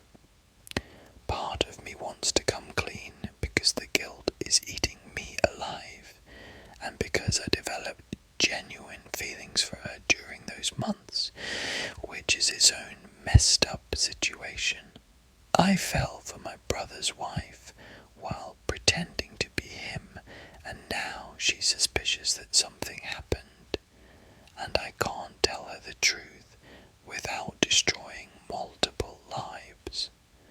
The whole thing was supposed to be a temporary favour that would last 2 weeks, and instead it turned into a 6-month identity swap that revealed how hollow my brother's life is, how unhappy his wife is, how easy it is to fool people if you just play the part they expect. We both learned things about his life and ourselves that we can't unlearn. He knows now that someone else can live his life, and maybe do it better than him. I know now that I'm capable of more than I thought, but also that living someone else's life doesn't fix your own problems. And Amanda knows that something is very wrong, even if she doesn't have all the pieces yet. This whole situation is a disaster waiting to fully explode, and I'm just waiting for the moment when it all comes out and everything falls apart for everyone involved. My therapist told me a secret that changed everything. I've been seeing the same therapist, Dr. Sarah, for 4 years. She helped me through depression, anxiety, a divorce, career changes, basically every major challenge of my adult life. I trusted her completely, told her things I've never told anyone else, and genuinely believed she cared about my well-being beyond just collecting payment for our sessions. We had good rapport. She remembered details about my life. She seemed invested in my progress. About 2 months ago, I had a breakthrough session where I finally processed some childhood trauma I'd been avoiding for years. It was intense and emotional, and afterward I felt lighter than I had in decades. Dr. Sarah seemed genuinely happy for me, said she was proud of how far I'd come. At the end of the session, as I was leaving, she did something she'd never done before. She gave me a hug. It felt maternal and supportive, and I didn't think much of it beyond being grateful for her support. The next session, a week later, she seemed off. She was distracted, kept losing her train of thought, seemed almost nervous. About halfway through the session, she stopped me mid-sentence and said she needed to tell me something. She said that what she was about to share was highly unethical and could cost her her license, but she felt I deserved to know. My stomach dropped because I couldn't imagine what she was about to say. She told me that 8 months ago my ex-husband had started seeing her for therapy. She said when he first came in she didn't realise he was my ex-husband because he used a different last name, his middle name, as his surname, which apparently he'd started doing after our divorce. It took her 3 sessions to piece together that he was talking about me, that I was the ex-wife he kept mentioning. By the time she realised the connection, she was already treating both of us and was caught in an impossible ethical situation. She said she should have terminated treatment with one of us immediately, but she couldn't decide which one to drop. She convinced herself she could maintain appropriate boundaries and not let the dual relationship affect either person's treatment. She'd been seeing both of us for months, sometimes on the same day, listening to both sides of our failed marriage and keeping that secret from both of us. Then she told me why she was confessing this now. his recent sessions, my ex-husband had been talking about wanting to reconnect with me, possibly try to reconcile. He'd been doing work in therapy on his issues, taking accountability for his part in our divorce, and was planning to reach out to me. Dr. Sarah said she couldn't ethically encourage or discourage this because of the conflict of interest, but she felt I should know it was coming, and also know that she'd been treating both of us. She said she was terminating treatment with both me and my ex-husband, effective immediately, and would provide referrals to other therapists. I sat there in complete shock.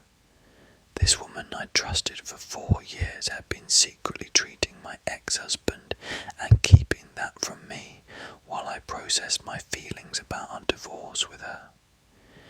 Every time I talked about him, vented about our relationship, worked through my hurt and anger, she'd already known his side of the story. She'd been holding his perspective in her mind while guiding me through my healing. It felt like such a massive violation of trust. I asked her why she was telling me now, instead of just referring us both out, without explanation. She said she'd been losing sleep over it, felt guilty every session with each of us, and the weight of the secret was affecting her ability to be present with her clients. She said she knew confessing was selfish in some ways, that it served her need to unburden herself, but she also genuinely felt I deserved to know, especially with my ex-husband planning to contact me. I left that session feeling completely unmoored. I didn't know what to process first. The fact that my therapist had betrayed my trust, the fact that my ex-husband wanted to reconnect, or the fact that apparently he'd been working on himself in therapy. I was angry at Dr. Sarah, but also I understood how she got into the situation, even if I didn't agree with how she handled it.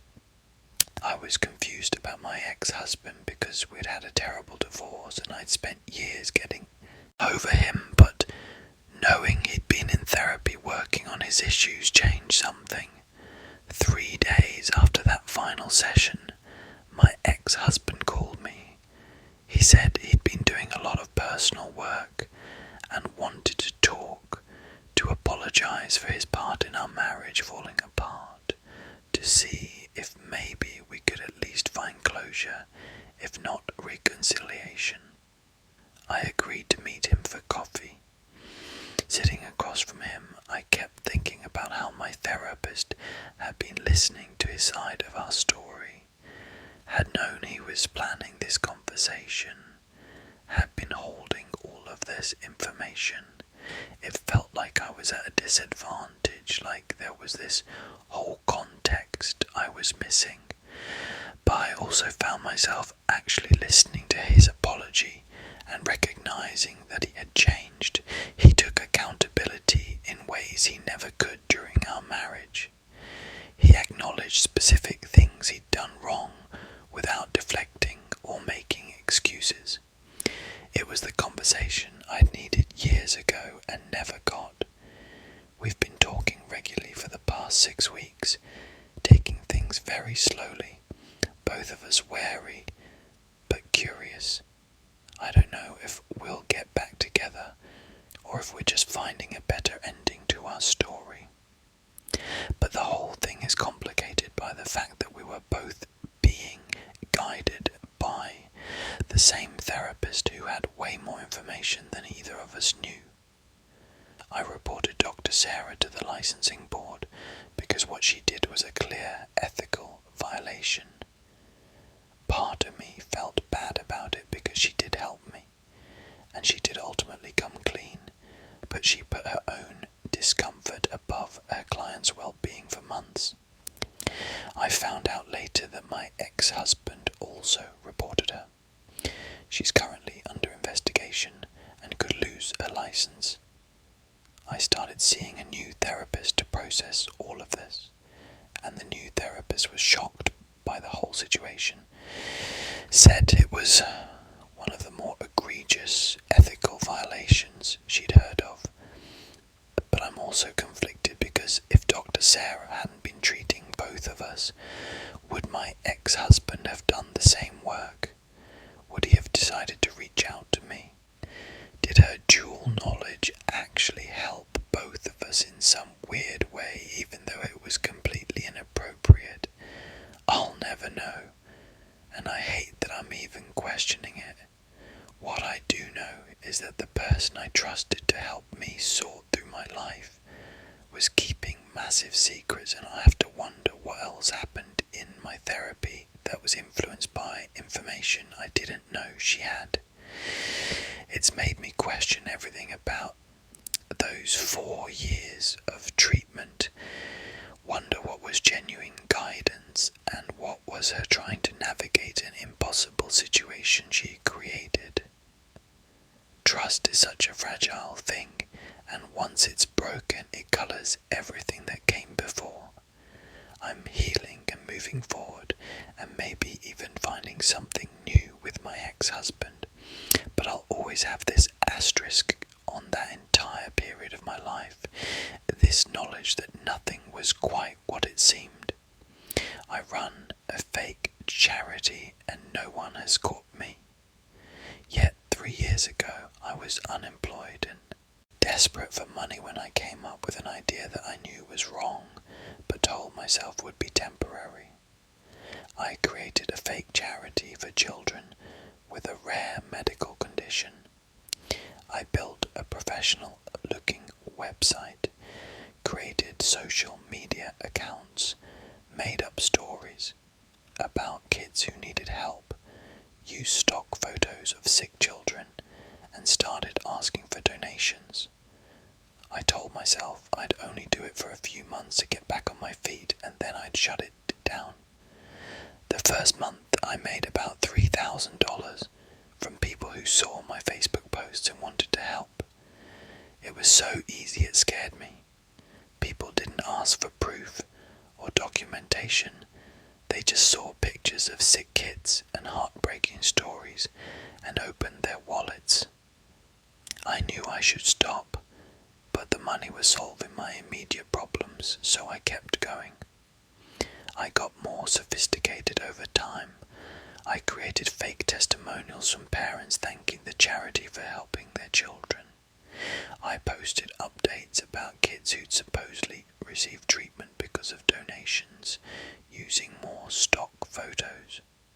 I started running targeted ads on social media aimed at sympathetic demographics, grandmothers and religious communities, and people who regularly donated to causes. The donations increased. By the end of the first year, I'd brought in over $100,000. I kept telling myself I'd shut it down, but I was making more money than I'd ever made at a legitimate job, and I didn't want to go back to struggling. I reinvested some of the money into making the charity look more legitimate. I hired a graphic designer on Fiverr to create professional materials. I paid for a better website. I started a newsletter. I created an entire fictional board of directors with fake names and bios. I even registered as a non-profit organisation, which was shockingly easy to do. The charity looked completely legitimate and donations kept increasing. I started getting inquiries from people whose children actually had the condition I was supposedly helping. Parents would email asking for assistance, and I'd have to make up reasons why we couldn't help them, saying we'd reached our capacity or they didn't meet our criteria. Those emails haunt me because I'm literally turning away people who need real help while stealing money from donors who think they're providing that help. But I couldn't actually help anyone without exposing the whole operation as fake. Year 2, I brought in almost $200,000. nice car, moved into a better apartment, paid off my debts, started living comfortably. I justified it by telling myself that the people donating could afford it, that they were getting the emotional satisfaction of thinking they helped, even if they didn't actually help anyone, that lots of real charities have high administrative costs and barely help anyone either. All rationalizations, I know. I'm a thief and a liar, and I've stolen from hundreds of good-hearted people who wanted to help sick children. The fear of getting caught is constant. Every time someone asks detailed questions, I panic. Every time I see news about charity fraud, I'm convinced I'm about to be exposed.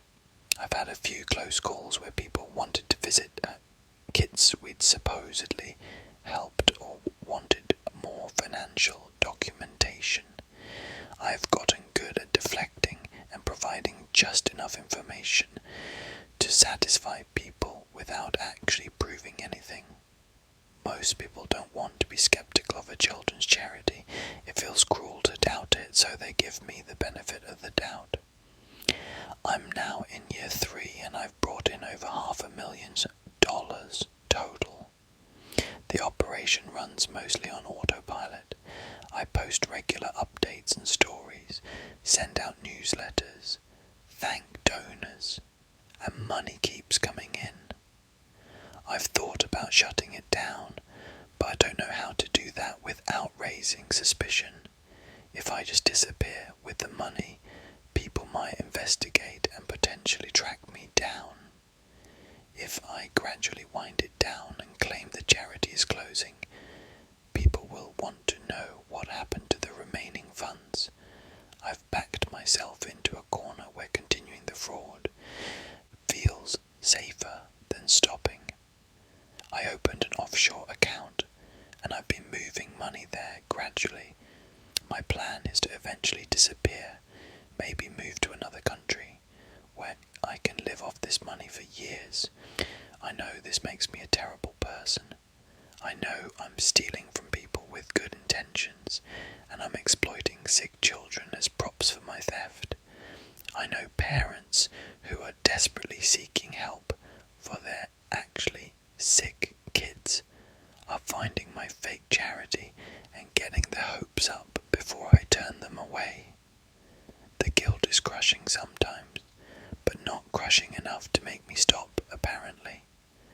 I tell myself that I'll eventually do something good with the money, donate some of it to a real charity, or help people in other ways, but I know that's just more rationalization. The truth is, I'm a con artist who found an easy mark in people's compassion, and I've been exploiting it for years. Part of me wants to get caught, because at least then I'd face consequences, and the guilt would be justified. Right now, I'm just living with this secret knowledge that my entire life is built on theft and lies. I can't tell anyone what I really do for a living. I can't form genuine relationships because I'm constantly hiding this huge part of my life. I've isolated myself because connection requires honesty, and I can't be honest with anyone. Sometimes I look at the donation emails and see messages from people who gave money they probably couldn't afford to spare because they were moved by the fake stories I wrote. A grandmother on a fixed income donated $100. A family donated in memory of their child who died from the condition I'm pretending to help cure. These are real people with real grief and real generosity, and I've taken advantage of all of them. I don't expect sympathy, and I don't deserve it. I'm sharing this because I need to tell someone what I've done, and I can't tell anyone in my real life. Maybe I'm hoping someone will figure out who I am from this and report me, so the decision will be taken out of my hands. Or maybe I'm just so morally bankrupt at this point anonymously gives me some twisted relief without actual consequences.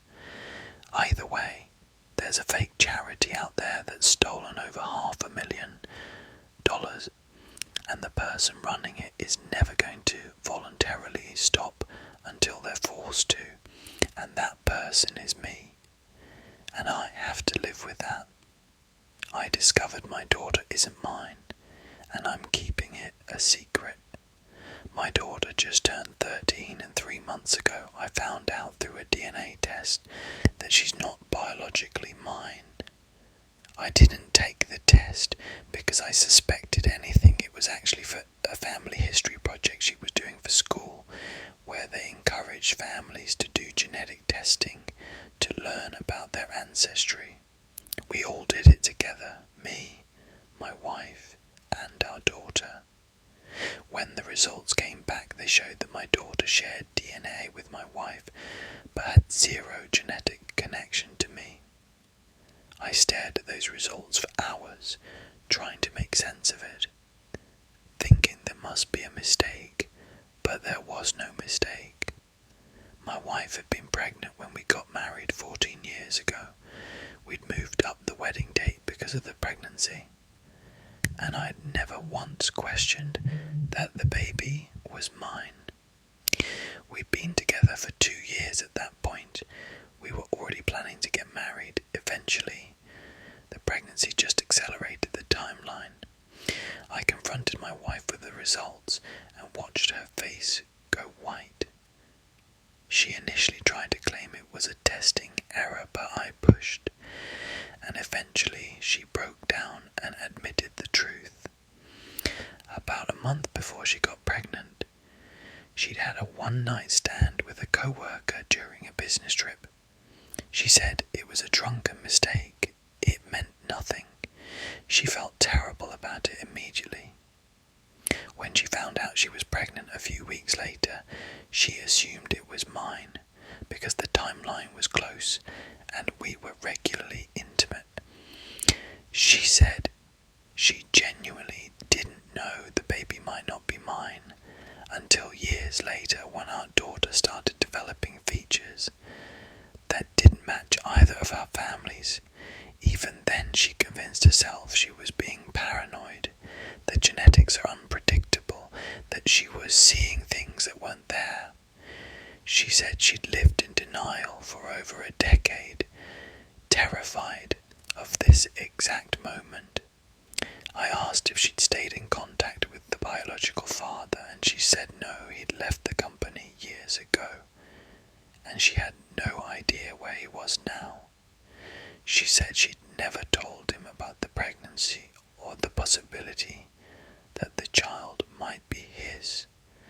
I asked if she would have ever told me the truth if we hadn't done this DNA test, and she said honestly she didn't know, that she buried it so deep she'd almost convinced herself it wasn't true. The first few weeks after finding out were hell. I looked at my daughter and felt this horrible disconnect, like I was looking at a stranger. This kid I'd raised from birth, whose diapers I'd changed, whose nightmares I'd comforted, who I'd taught to ride a bike and helped with homework, and loved with everything I had, suddenly felt like someone else's child.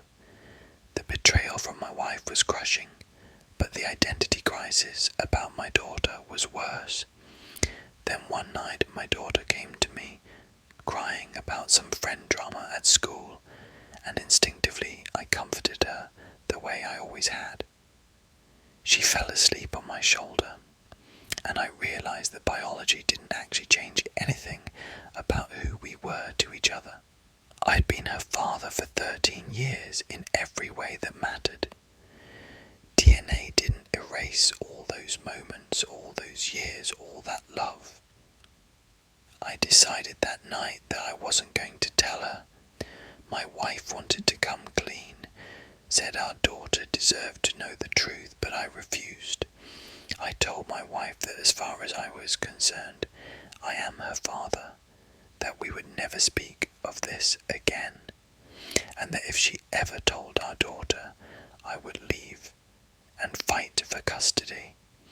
Maybe that makes me controlling or deceptive, but I genuinely believe that telling a 13-year-old girl that her father isn't her biological father, and that she was conceived from her mother's affair, would serve no purpose except to destroy her sense of security and identity. What good would it do her to know? It would devastate her relationship with both of us, and for what? So we could unburden ourselves of our guilt. That's selfish. My wife agreed reluctantly, but I can tell she struggles with the secret. Our marriage has been damaged. There's a distance between us now that wasn't there before. A loss of trust that I don't know if we can repair. We're in counselling, but I'm not sure it's helping. Every time I look at her, I think about the affair and the years of deception, even if that deception was mostly self-deception. But when I look at my daughter, I see my kid. I see the person I've loved and raised, and who loves me back. She calls me Dad. She comes to me with her problems. She trusts me completely. That's real in a way that biology isn't. Some people might say, I'm living a lie, but I think I'm protecting my daughter from an unnecessary truth that would only hurt her. Her mother cheated, not her. She didn't ask to be born from an affair. Why should she have to carry that weight? I'm her father in every meaningful sense, and I'm going to keep being her father. The biological father never knew she existed, and as far as I'm concerned, he doesn't need to know. He's not her father, I am. When my daughter is an adult, if she ever needs to know for medical reasons, or if she somehow finds out on her own, I'll deal with that then. But I'm not going to voluntarily shatter her world when she's 13 just to ease my wife's guilt, or satisfy some abstract principle about truth and honesty. Sometimes protecting the people you love means carrying secrets that hurt you. My wife made a mistake 14 years ago, and I've made the choice to not let that mistake destroy my daughter's childhood. Our marriage might not survive this, but my relationship with my daughter will, because I refuse to let biology override 13 years of being her dad. She's mine in all the ways that matter, and that's the truth I'm choosing to live with, regardless of what any DNA test says. I work at a nursing home and I help residents die. I've been a nurse at a long-term care facility for 8 years, and I've helped at least 15 residents end their lives. Not through active euthanasia. I'm not injecting anyone with lethal drugs, but through deliberate omission and assistance with their own choices. Before anyone reports me, understand that every single one of these residents explicitly asked for my help. They were suffering terribly. They had no quality of life, and they were ready to die. Our healthcare system forces people to suffer needlessly at the end of life because we're so terrified of the ethics of helping people die with dignity. I've watched residents beg for death, while families and doctors insist on keeping them alive, far past the point where life has any meaning or joy. We pump them full of medications to keep their hearts beating and their lungs working, while they're in constant pain, confused and frightened, completely dependent on machines and strangers for every basic need. They can't eat, can't walk, can't think clearly, can't do anything that makes life worth living, but we keep them alive because death is scary and liability is real. The first time I helped someone die, it wasn't planned. A resident I'll call Margaret had end-stage dementia and COPD. She had a moment of clarity one night, they happen sometimes, and she grabbed my hand and said, "Please let me go. Stop giving me the breathing treatments. Let me die in peace." She was crying, and she was lucid, and she was begging. I'd watched this woman deteriorate over 2 years, from a vibrant person to a shell who didn't recognize her own children. So that night I documented that she refused her breathing treatment, which was technically true, and I didn't push it. Her oxygen levels dropped over the next day, and she died peacefully. Her family was sad, but also relieved, and no one questioned it. After that, I started paying attention to which residents were truly ready to go. There are signs. They stop eating not because they physically can't, but because they're done. They say things like, "I'm ready," or "I'm tired," or "I want to see my husband," referring to a spouse who died years ago. They refuse treatments. They have moments of clarity where they explicitly express that they want to die. When I see these signs and when a resident directly asks me for help, I find ways to assist. I'll forget to document refused meals so families don't insist on feeding tubes.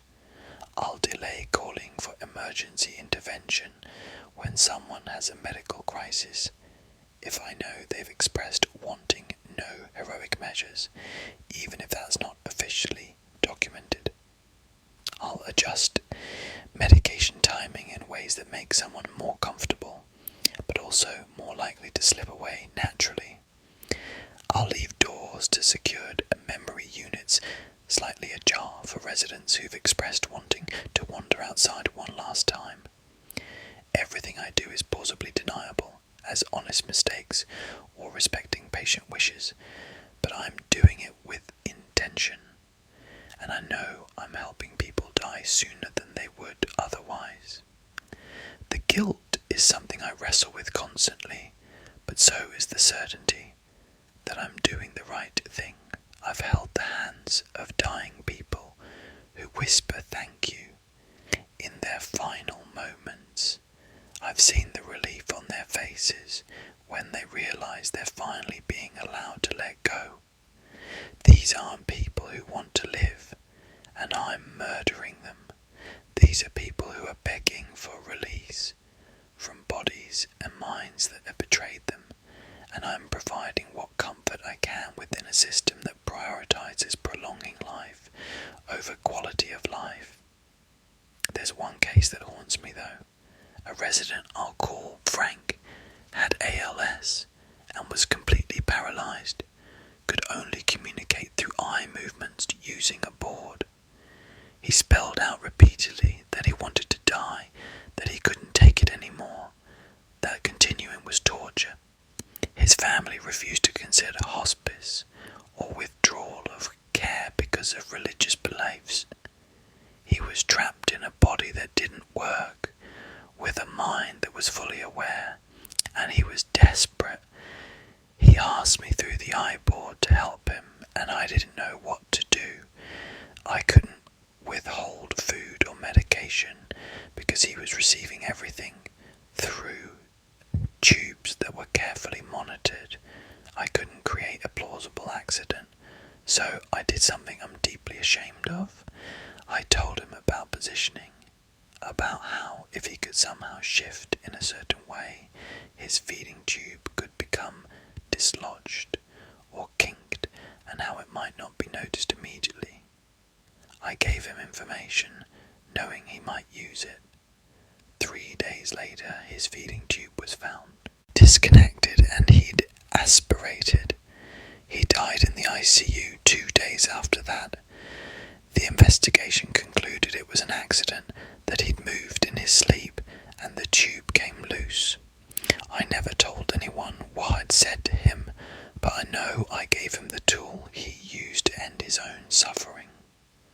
Was that murder? Was that compassion? I don't know.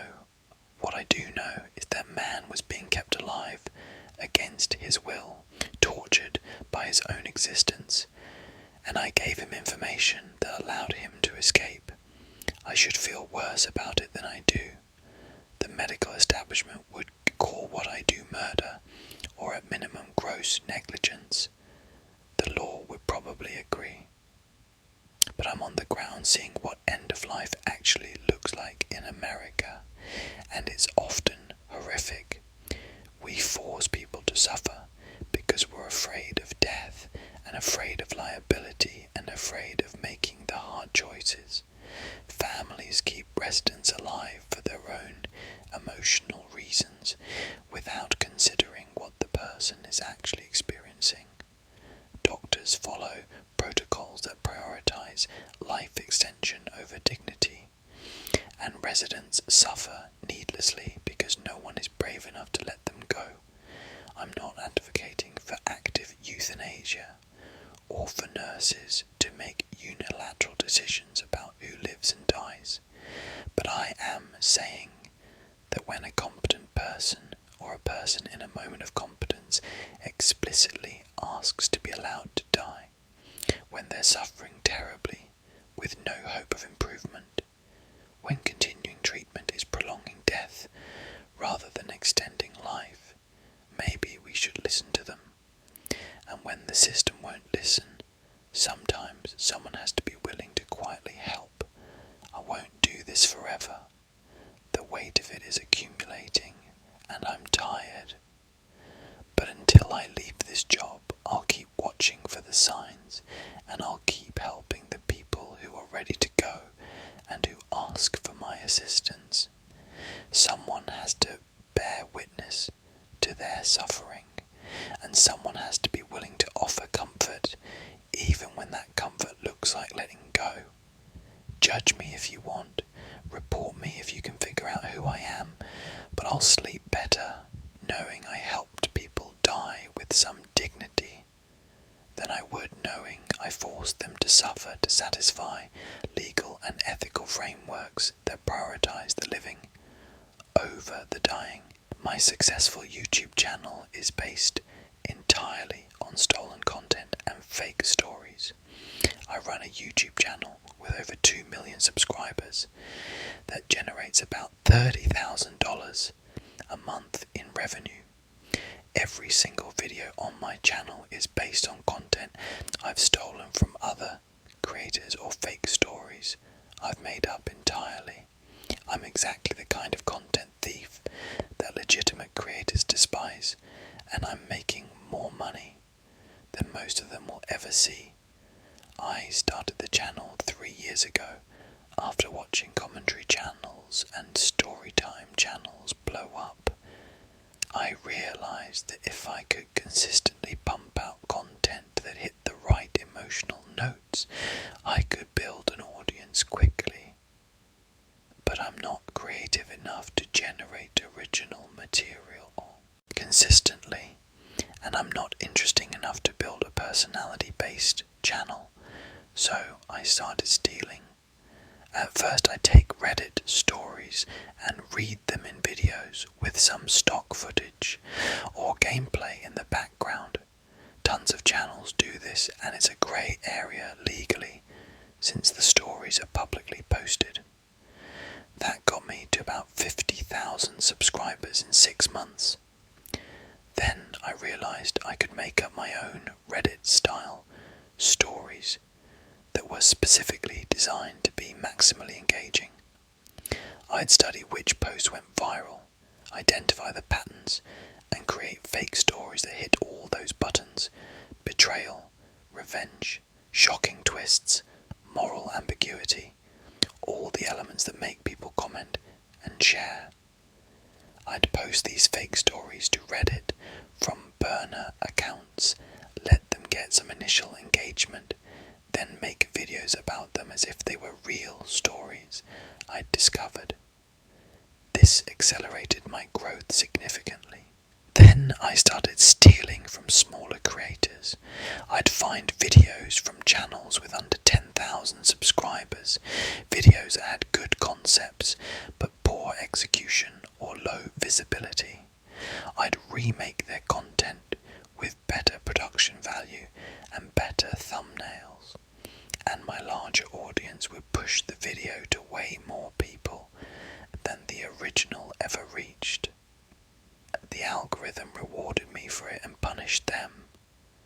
I'd get millions of views on a concept they'd originated, and they'd be stuck with a few thousand views on their original video.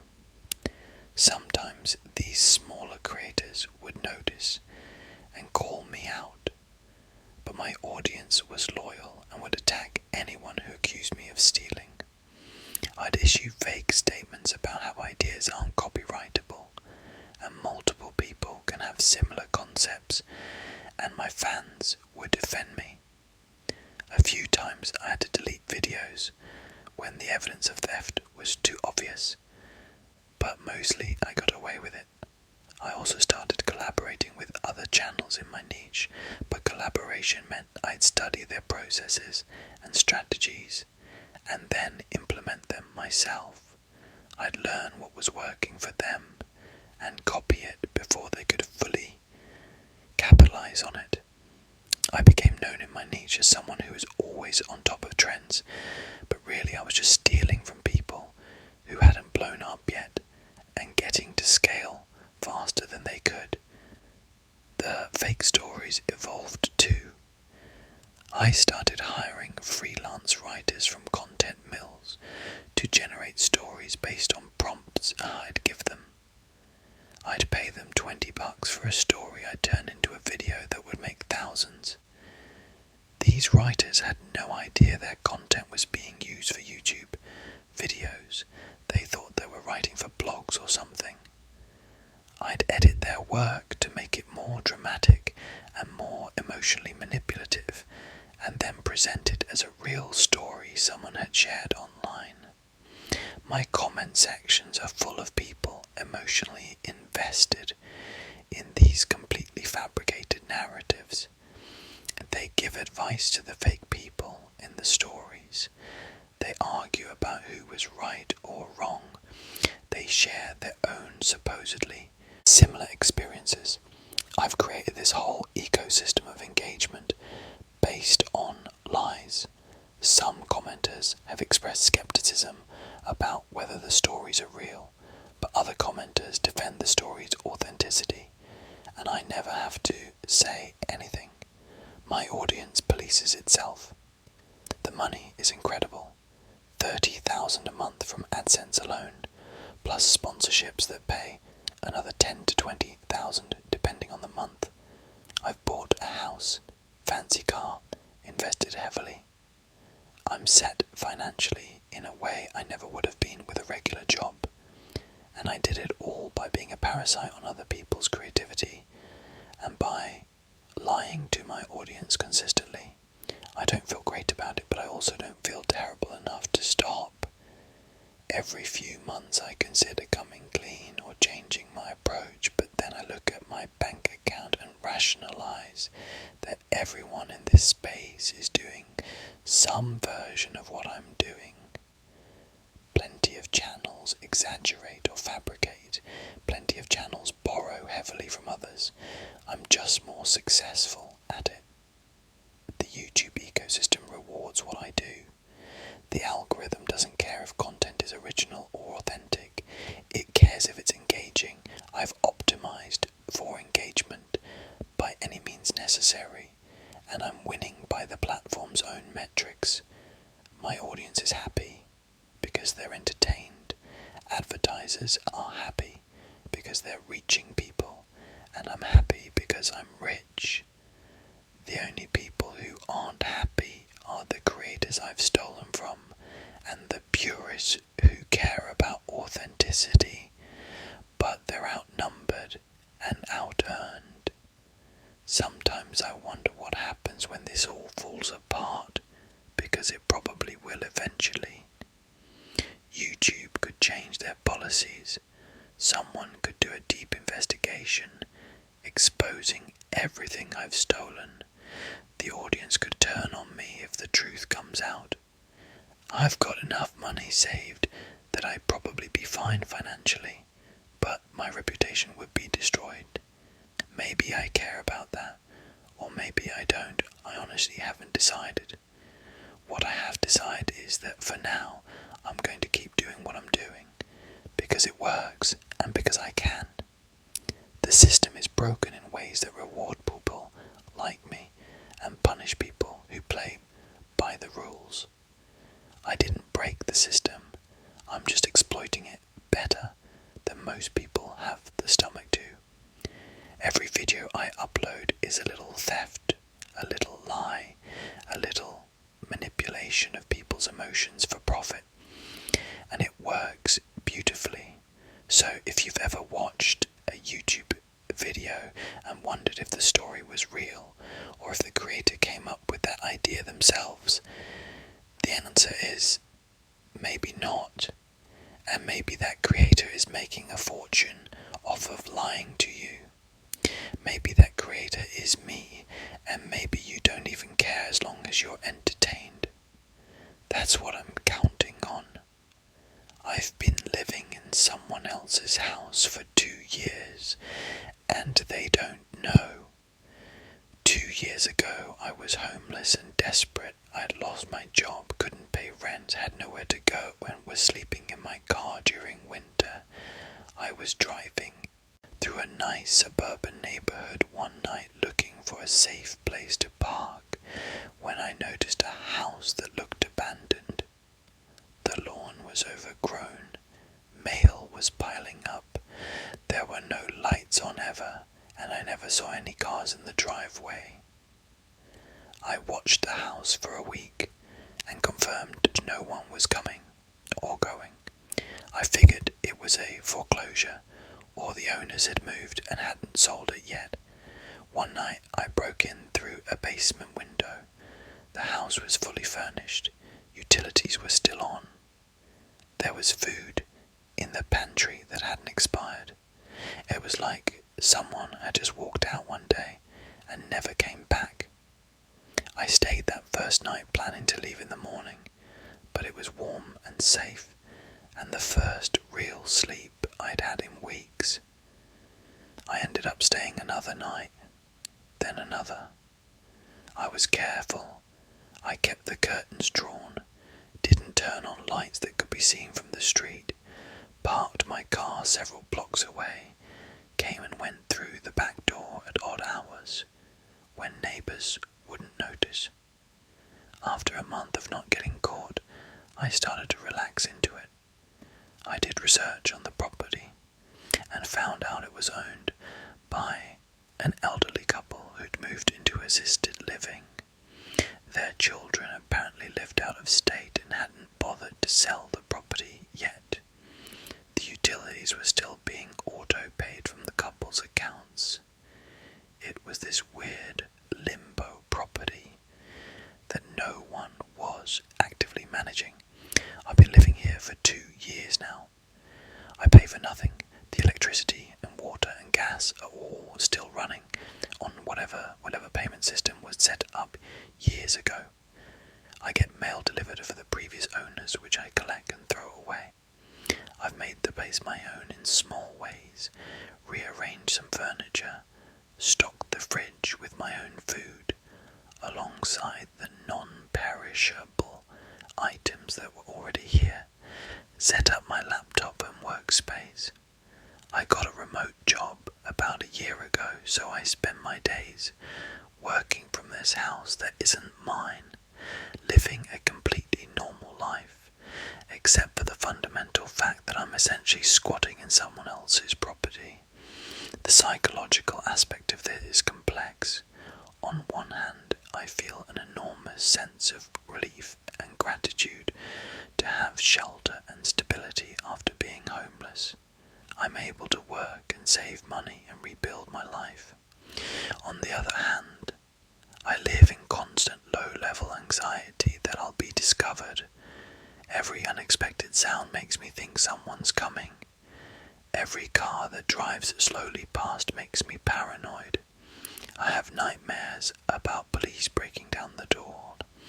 But the fear hasn't been strong enough to make me leave, because I don't know where else I'd go. I've saved money over the past year, but not enough for first and last month's rent, plus deposit in this expensive city. I'm trapped in this limbo where I'm trespassing, but also it's given me the stability I needed to get back on my feet. neighbours' schedules. There's an older woman next door who I've seen watching the house suspiciously a few times. I'm always extra careful when she's around. There's a family on the other side with kids who are too busy with their own lives to pay attention. Across the street is a guy who works nights, so he's never around to notice my comings and goings. I've become a ghost in this neighbourhood, present but invisible. A few times neighbours have knocked on the door, maybe checking if anyone moved in, and I hide in the basement until they leave. Once someone from the city came to check on the code violations for the overgrown yard, and I watched from the upstairs window while they took photos and left a notice on the door. I went out that night and mowed the lawn with a manual push mower I found in the garage, trimmed the hedges, made it look maintained so no one would come back. The closest I came to getting caught was 6 months ago, when a real estate agent showed up with a potential buyer. I saw them pull up and had about 30 seconds to grab my laptop and a few personal items and hide in the attic crawl space. I heard them walking through the house, the agent commenting on how it needed updating, but had good bones. The buyer asking questions about price and repairs. They were there for maybe 20 minutes, and I barely breathed the entire time. After they left, I seriously considered packing up and leaving, but I couldn't bring myself to do it. Where would I go? I've built a life here, even if it's a life based on trespassing. I've thought about the ethics of what I'm doing constantly. The house was sitting empty. I'm not damaging anything. I'm actually maintaining it better than it was when I found it. But I'm also living rent-free in someone else's property, using utilities I'm not paying for, occupying space that doesn't belong to me. If the owners knew, they'd be horrified and angry, and I'd probably face criminal charges. The children of the elderly couple probably think the house is just sitting there waiting to be sold. They have no idea someone's living in it. I'm stealing in a sense, stealing shelter and utilities, even if no one's actively missing what I'm taking. I've also thought about what it says about our system, that a house can sit empty for years with utilities running while people are homeless on the streets. There's something deeply wrong about that equation. I'm not saying what I'm doing is right, but I'm also not sure it's entirely wrong. Given the circumstances, the house was going unused. I needed shelter. I'm taking care of the property. It's a victimless crime, except it's not really victimless because someone owns this house, and I'm violating their property rights. My plan has always been to save enough money to get my own place and then leave. I'm probably about 6 months away from having enough saved for a proper apartment with a lease in my own name. But there's a part of me that's terrified to leave this weird security I've found. Out there, I'll have rent and bills, and the constant pressure of needing to maintain income to keep housing. Here I have this bizarre stability, even if it's illegitimate. I know I can't stay forever. Eventually the house will sell, or someone will discover me. But the longer I stay, the harder it is to imagine leaving. I don't have friends I can tell about this, because how do you explain that you're squatting in someone's house? I can't have people over, can't form normal relationships, can't be honest about where I live. When co-workers from my remote job ask about my living situation, I'm vague. Say I'm renting a place, change the subject. I'm isolated by this secret in a way that's probably not healthy, but it's the price of the shelter I've found. Sometimes I fantasize about somehow buying this house, about legitimizing my presence here. But that's not realistic given the property values in this area. This house is probably worth $500,000, and I'm making $40,000 a year at my remote job. I'll never own this place legally, even though I've lived here longer than most people stay in rentals. The guilt comes in waves. Sometimes I feel justified and pragmatic about the whole thing. Sometimes I feel like a criminal who's taking advantage of an elderly couple's misfortune. I tell myself that if their children cared about the property, they would have sold it by now, that it sitting empty serves no one, that I'm actually providing a service by keeping it occupied and maintained. But I know those are rationalizations. The truth is I was desperate and I found an opportunity and I took it, and now I'm in so deep that leaving feels almost as scary as staying. There's a part of me that wonders what will happen when I'm finally discovered. Will I be arrested for breaking and entering? Will I face charges of utilities theft? Will the owners sue me for back rent for 2 years of occupation? I have no idea what the legal consequences would be, and I'm too afraid to research it thoroughly, in case that research somehow gets traced back to me. I live in this state of deliberate ignorance about what I'm risking, because knowing the full extent of the consequences might make it impossible to stay. What I do know is that this house saved my life in a very literal sense. I was spiraling when I was homeless, losing hope, considering desperate options. Finding this place gave me the stability to get back on my feet, get a job, start rebuilding. I'm healthier now, mentally and physically, than I was 2 years ago. I've been able to save money for the first time in years. I'm not saying the ends justify the means, but I'm also not sure I'd be alive or functional if I hadn't found this place. And that's something I carry alongside the guilt and fear. This knowledge that trespassing in someone else's empty house might have actually saved me, even if it was wrong to do it. 6 more months and I'll have enough saved to leave. That's what I tell myself.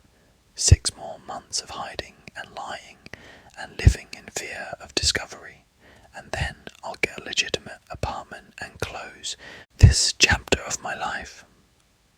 I'll leave the house clean and undamaged, hopefully before anyone realizes I was ever here. Maybe the owners will eventually sell it and never know that for 2 years someone was living in their property. Maybe it'll become a weird story I tell myself, but never share with anyone else. Maybe I'll spend the rest of my life wondering if I did the right thing, or if I'm just a thief who convinced himself he had no choice. Either way, this house that isn't mine has been my home for 2 years, and when I finally leave, it'll be the end of the strangest period of my life. My best friend died, and I'm pretending to be her online. My best friend Emily died in a car accident 8 months ago, and I've been maintaining her social media presence ever since, posting as if she's still alive. I know how disturbing that sounds, but I had reasons that made sense at the time, and now I'm in too deep to stop.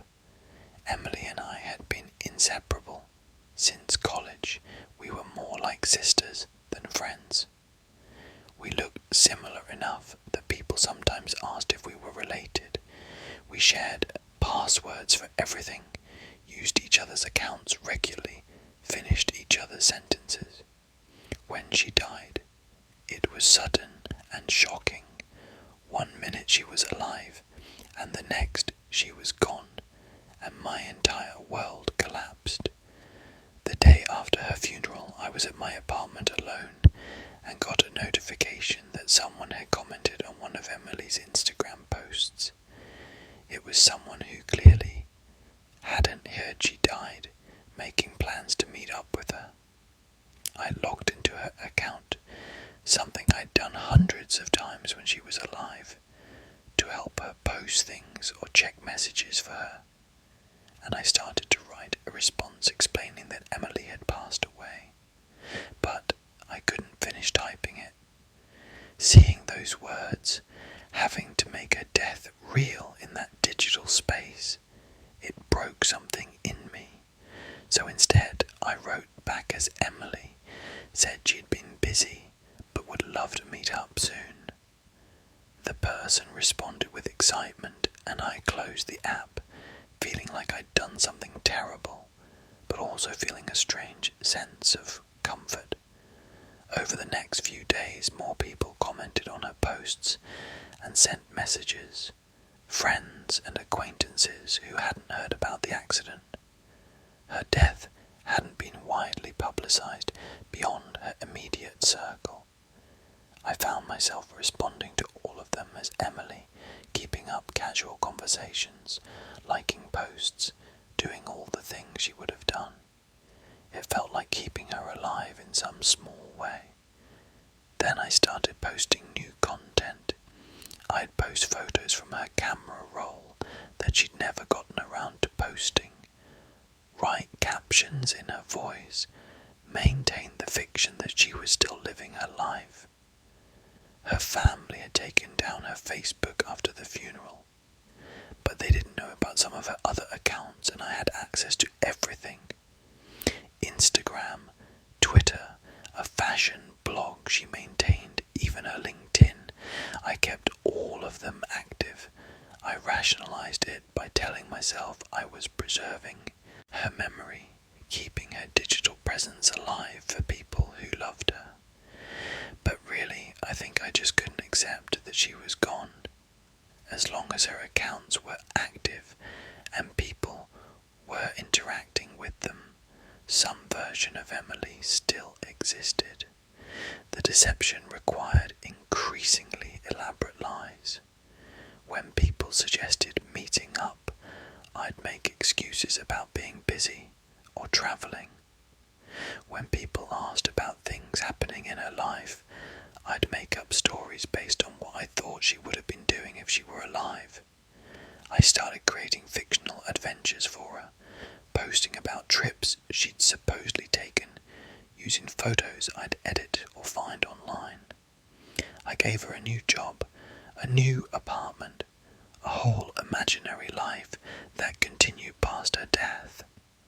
The people interacting with these accounts had no idea they were talking to a ghost operated by a grieving best friend.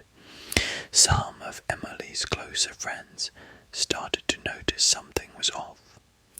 They'd comment that she seemed different, that her posts didn't quite sound like her, that she was being weirdly evasive about meeting in person. I got better at mimicking her voice, studied old posts to match her patterns, but there were still slip-ups. One friend messaged saying she'd heard a rumour that Emily had died and asking if it was true.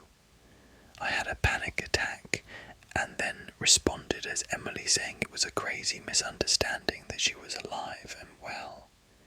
This friend seemed satisfied with the explanation, but I knew I was playing a dangerous game. Emily's family has no idea I'm doing this. They grieved and moved on in the way people do, kept some photos up, visit her grave, remember her on special occasions. If they knew I was puppeteering her online presence, they'd be horrified and probably disgusted. What I'm doing is a violation of her memory in a lot of ways. I'm putting words in her mouth, making choices for her, controlling her identity after death. But I can't stop, because stopping would mean accepting that she's really gone, and I'm not ready to do that. The guilt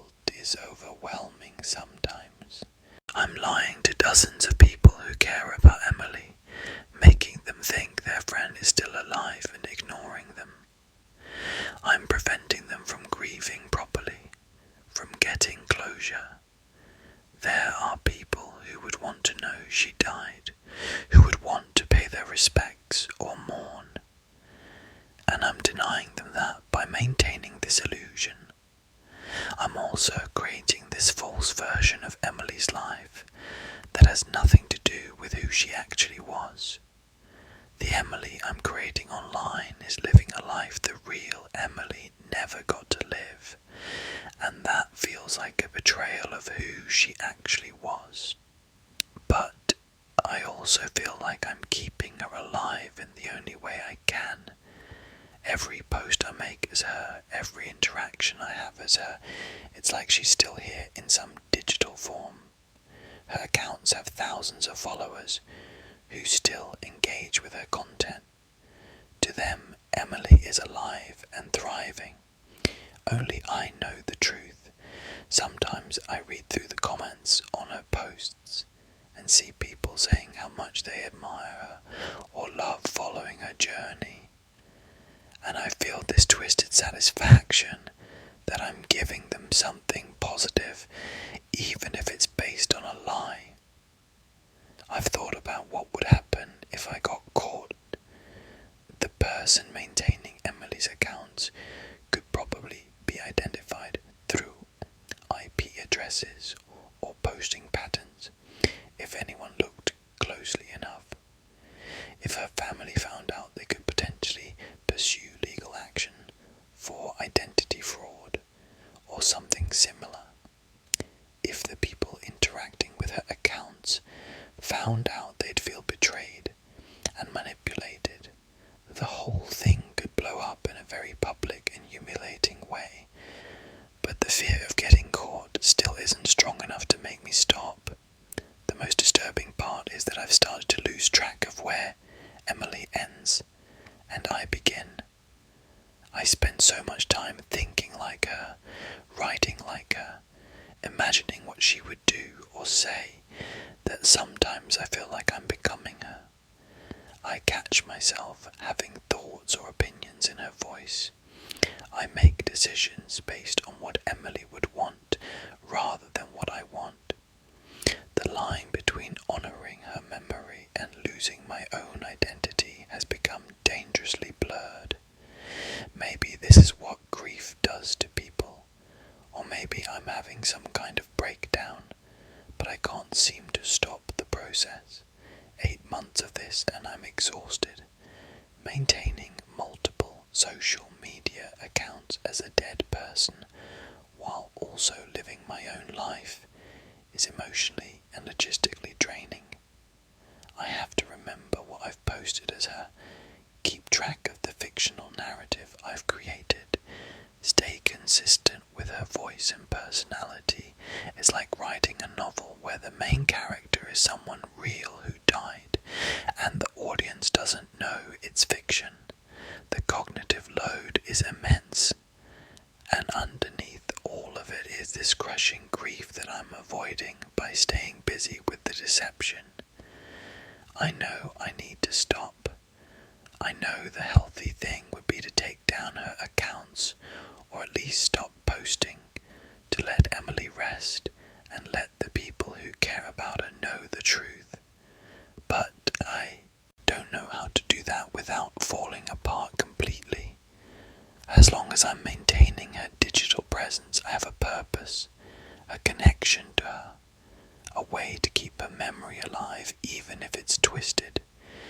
If I stop, if I let her accounts go silent, she'll really be gone, and I'll have to face that finality. So I keep posting, keep responding to messages, keep maintaining the elaborate fiction that my best friend is still alive, somewhere living her best life, and I live with the knowledge that I'm a liar and a fraud who's exploiting people's affection for my dead friend to avoid dealing with my own grief. Eventually something will force this to end. Someone will figure it out, or I'll make a mistake I can't recover from, or I'll finally accept that Emily is gone. But until then, I'm trapped in this weird purgatory where I'm simultaneously mourning my best friend and pretending she's still alive, and I don't know which version of reality I believe anymore. F. Continue. I sabotaged my sister's wedding because she deserved it. My younger sister got married 6 months ago in what everyone said was a beautiful ceremony. What they don't know is that I systematically sabotaged multiple aspects of her wedding, and I don't feel even slightly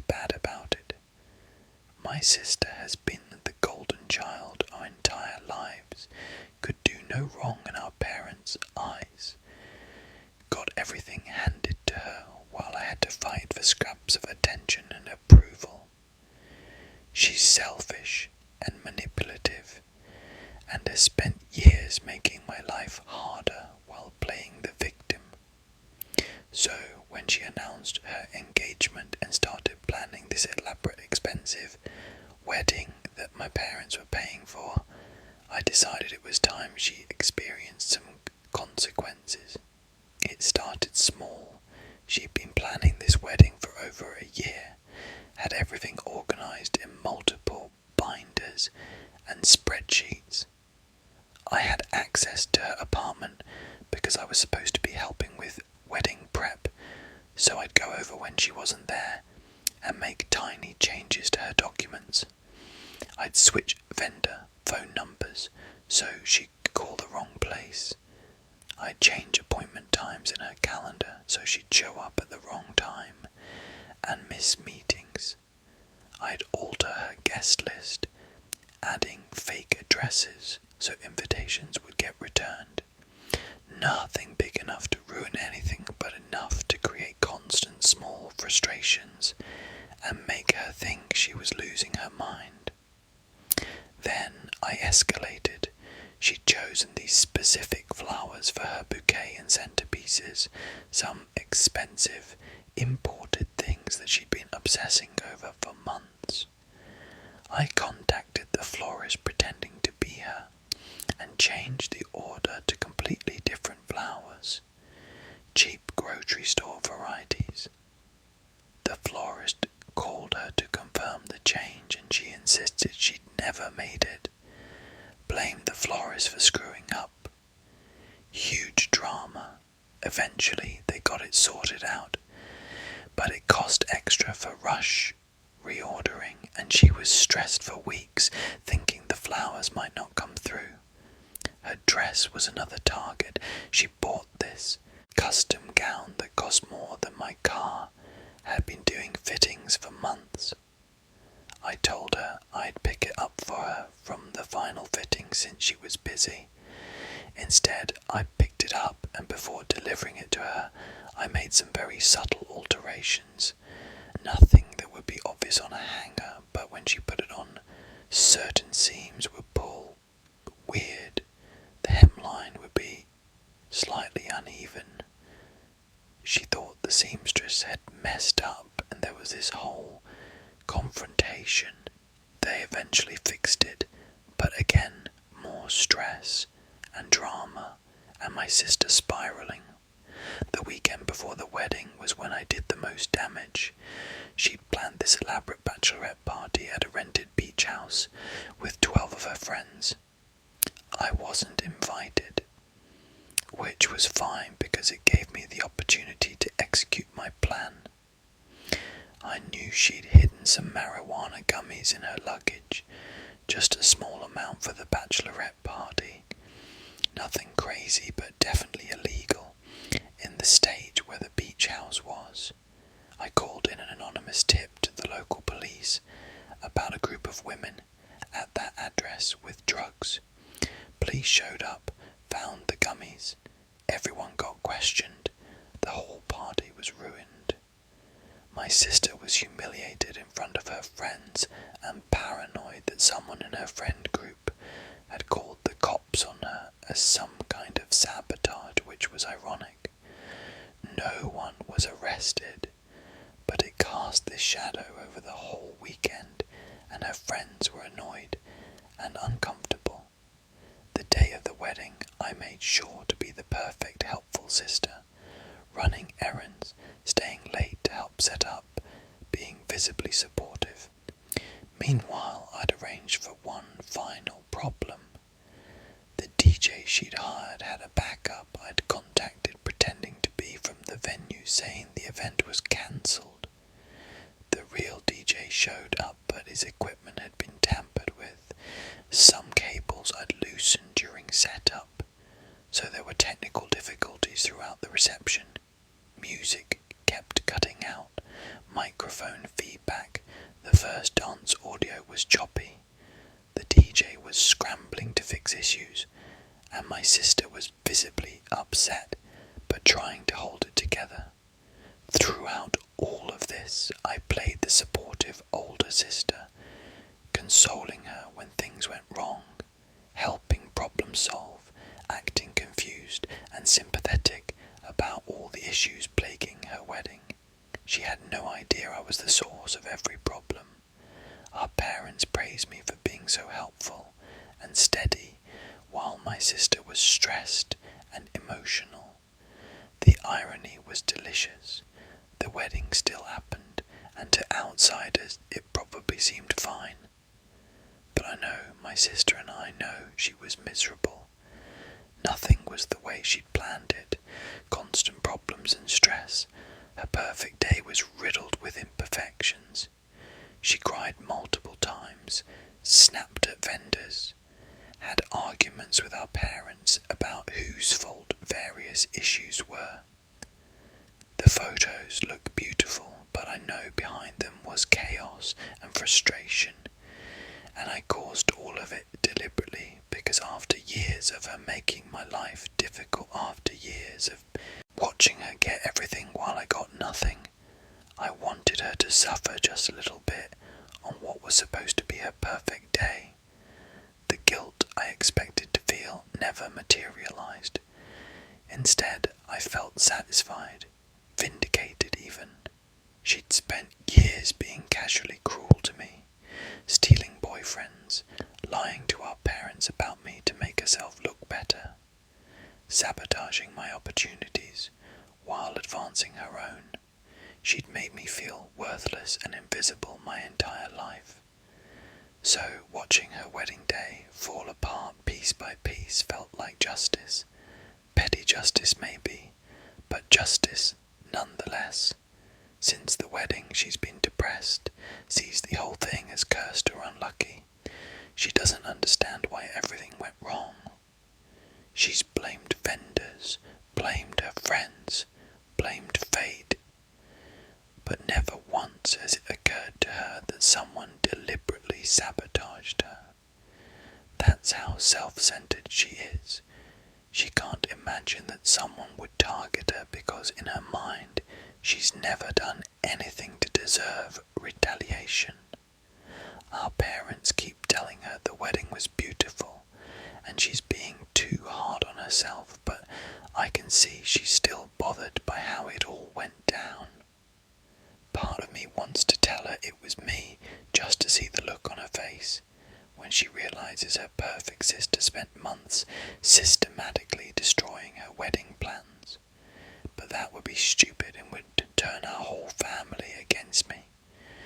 So I keep quiet and accept her occasional complaints about the wedding with fake sympathy.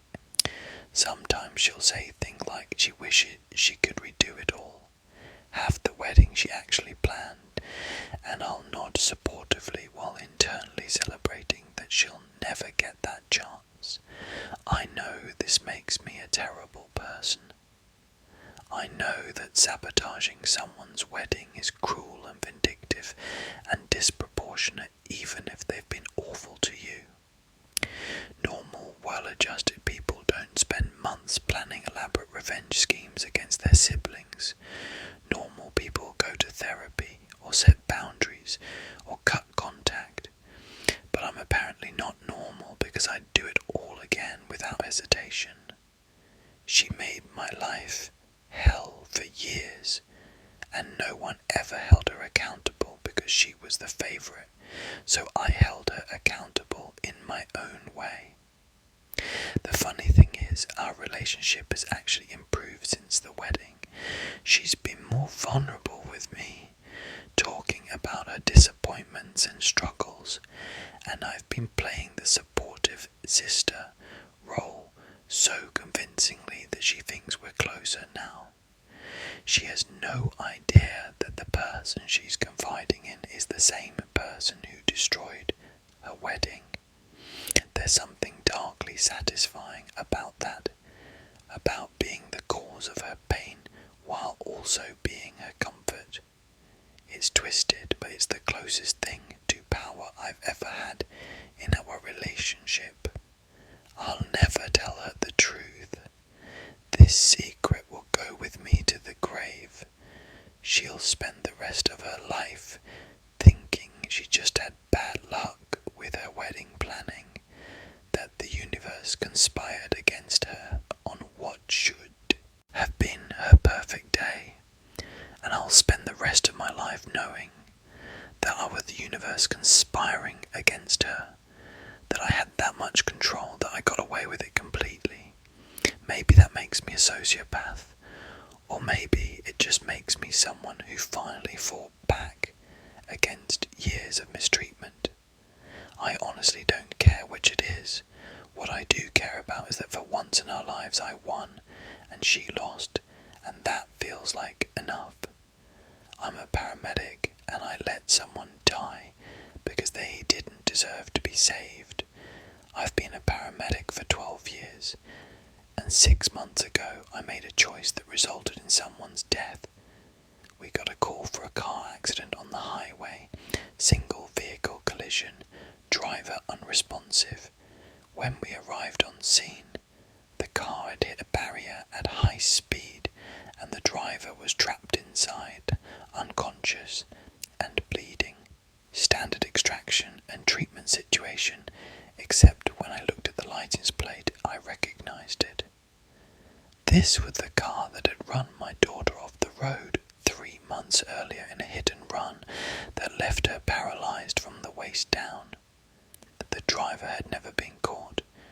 We only had a partial plate number and a description of the vehicle, but I'd memorised that partial plate, and this was a match. I looked at the driver, slumped over the wheel, and I knew this was the person who destroyed my daughter's life and drove away without stopping.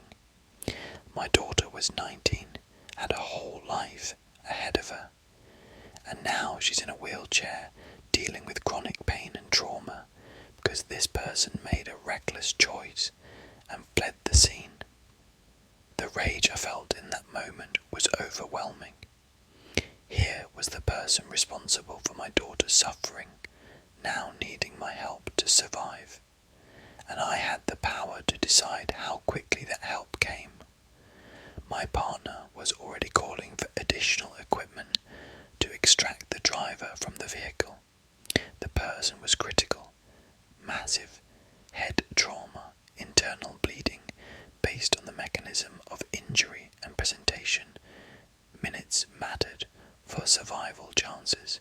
I should have been doing everything possible to stabilize them while we waited for extraction tools. Instead, I moved slowly. I did the absolute minimum required, went through motions that would look like treatment to my partner, but that I knew weren't aggressive enough given the severity. When my partner asked me to start an IV line, I fumbled it deliberately, had to try multiple times. When we finally got the person extracted, I was slow with intubation, didn't push drugs as fast as I should have. Every delay was just a minute or two, nothing that would be obviously negligent, but I know those minutes mattered. The patient coded in the ambulance on the way to the hospital, and I went through the motions of resuscitation, but my heart wasn't in it. We arrived at the ER, and I handed off to the trauma team, knowing the person was probably not going to make it. They didn't. Pronounced dead 40 minutes after arrival. The official cause was massive internal injuries and head trauma from the accident. No one questioned my treatment because car accidents at high speed are often fatal, and I'd technically done everything by the book, just not with the urgency or precision that might have made a difference. After my shift, I went home and looked up the deceased person's name from the accident report. I did some research and confirmed what I suspected. This person had a history of reckless driving, multiple violations had been drinking the night they hit my daughter, based on the police report from my daughter's accident. They were driving drunk again the night of their fatal crash. Toxicology confirmed it. This was someone who repeatedly made dangerous choices that endangered others and felt no remorse about it. They destroyed my daughter's life and never faced consequences, and now they never would. I told myself I didn't kill this person. The accident killed them.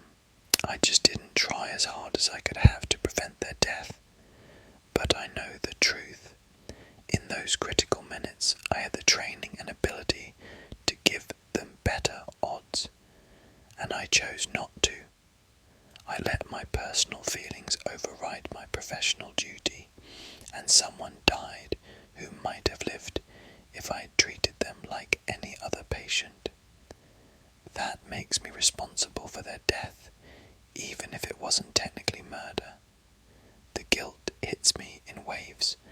Sometimes I feel justified, like I was an instrument of justice for what they did to my daughter. This person took away my daughter's ability to walk, to live the life she planned, caused her immeasurable suffering. Why should I have fought to save their life when they showed such disregard for others?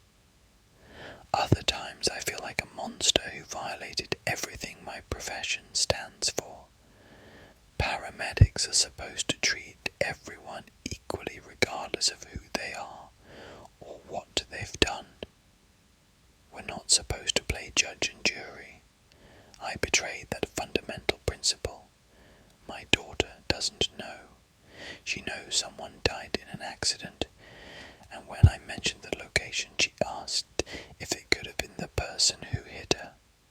I told her I didn't know, that I hadn't seen the license plate clearly, that it was probably just a coincidence.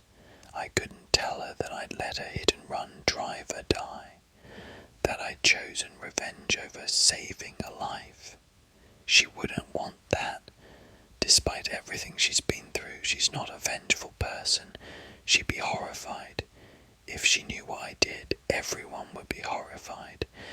My partner, my supervisor, the medical director, they'd all see me as a criminal who abused my position. I think about that night constantly. I replay the scene, trying to figure out if the person would have survived with better treatment, or if they were too far gone regardless. I'll never know for sure, and that uncertainty is its own torture. Maybe they would have died anyway, and my delays made no difference. Maybe I'm carrying guilt for a death that was inevitable, or maybe those extra 2 minutes of careful IV placement instead of fumbling, those moments of delayed intubation, that's what tipped them from savable to dead. I'll spend the rest of my life not knowing. What I do know is that I can't do this job anymore. I put in my resignation last week. I told them I was burned out and needed a career change, which is partially true. But the real reason is I can't be trusted. If I was willing to let one person die because of personal feelings, what's to stop me from doing it again? What if I respond to a call and recognize someone who cut me off in traffic? What if I treat someone who I think is a bad person based on appearance or situation? I've crossed a line and I can't uncross it. I no longer have the moral foundation required to be a paramedic. My daughter has been asking me why I'm quitting, saying I've always loved this job and she's worried about me. I tell her I just need a change, that 12 years is a long time in emergency medicine. I can't tell her I'm quitting because I let someone die and I'm afraid I'll do it again. I can't tell her that her paralysis turned me into someone capable of murder by negligence. She's dealing with enough without adding that burden, Sometimes I try to convince myself that what I did was understandable given the circumstances. This person destroyed my daughter's life and showed no remorse. They were driving drunk again, putting more innocent people at risk. In some cosmic sense, maybe they deserved what happened. But then I remember that it's not my job to decide who deserves to live or die. That's not what I signed up for when I became a paramedic. I'm supposed to save lives indiscriminately, and I failed that fundamental test. The person's family held a funeral that I read about online. They had friends and relatives who loved them. Their death left a hole in other people's lives. Whatever wrong they did to my daughter, they were still a human being with people who cared about them. And I took that away partially through my inaction. I'm responsible for grief that didn't have to exist, for a death that might have been prevented. That's something I'll carry forever. I don't expect forgiveness, and I'm not asking for it. I'm sharing this because I need to admit what I did, even if it's anonymous. I'm a paramedic who let someone die because I decided they didn't deserve to be saved. That makes me exactly the kind of person who shouldn't be a paramedic. So I'm walking away from the career I loved because I can't trust myself anymore. My daughter will heal and build a new life. The person I let die is gone forever, and I'm left somewhere in between, neither innocent nor quite guilty enough to confess, just a failed medical professional who learned too late that revenge and healthcare can't coexist. That's a lesson that cost someone their life, and cost me my career, and neither of those things can ever be undone. I convinced my co-worker she was losing her mind, and she quit. There was a woman at my office, I'll call her Jessica, who got promoted to a position I've been working toward for 3 years. She'd only been at the company for 18 months, but she was young and charming, and the executives loved her. I'd put in the work, the long hours, the extra projects, and I got passed over for someone who honestly wasn't as qualified, but who knew how to play the game better than I did. I was furious, but I didn't show it. Instead, I congratulated her and offered to help her transition into the role. She trusted me completely, which made what I did next much easier. I started with small things designed to make her question herself. She'd leave files on her desk, and I'd move them slightly when she wasn't looking. She'd mention having a meeting at 2, and I'd say she'd told me 3. Make her doubt her own memory. I'd delete emails from her sent folder so she'd think she forgot to send important messages. I'd change small details in documents she was working on, switch numbers or dates. Nothing major, but enough that when she presented information it would be slightly wrong and she'd look careless. Every time something went wrong, I'd be sympathetic and supportive, suggesting maybe she was stressed or not sleeping well, planting seeds that maybe she wasn't handling the pressure of the new role. After a few weeks of this, she started to seem genuinely confused and anxious. She'd double-check everything, seem uncertain about details she should have known, apologize constantly for mistakes she thought she'd made.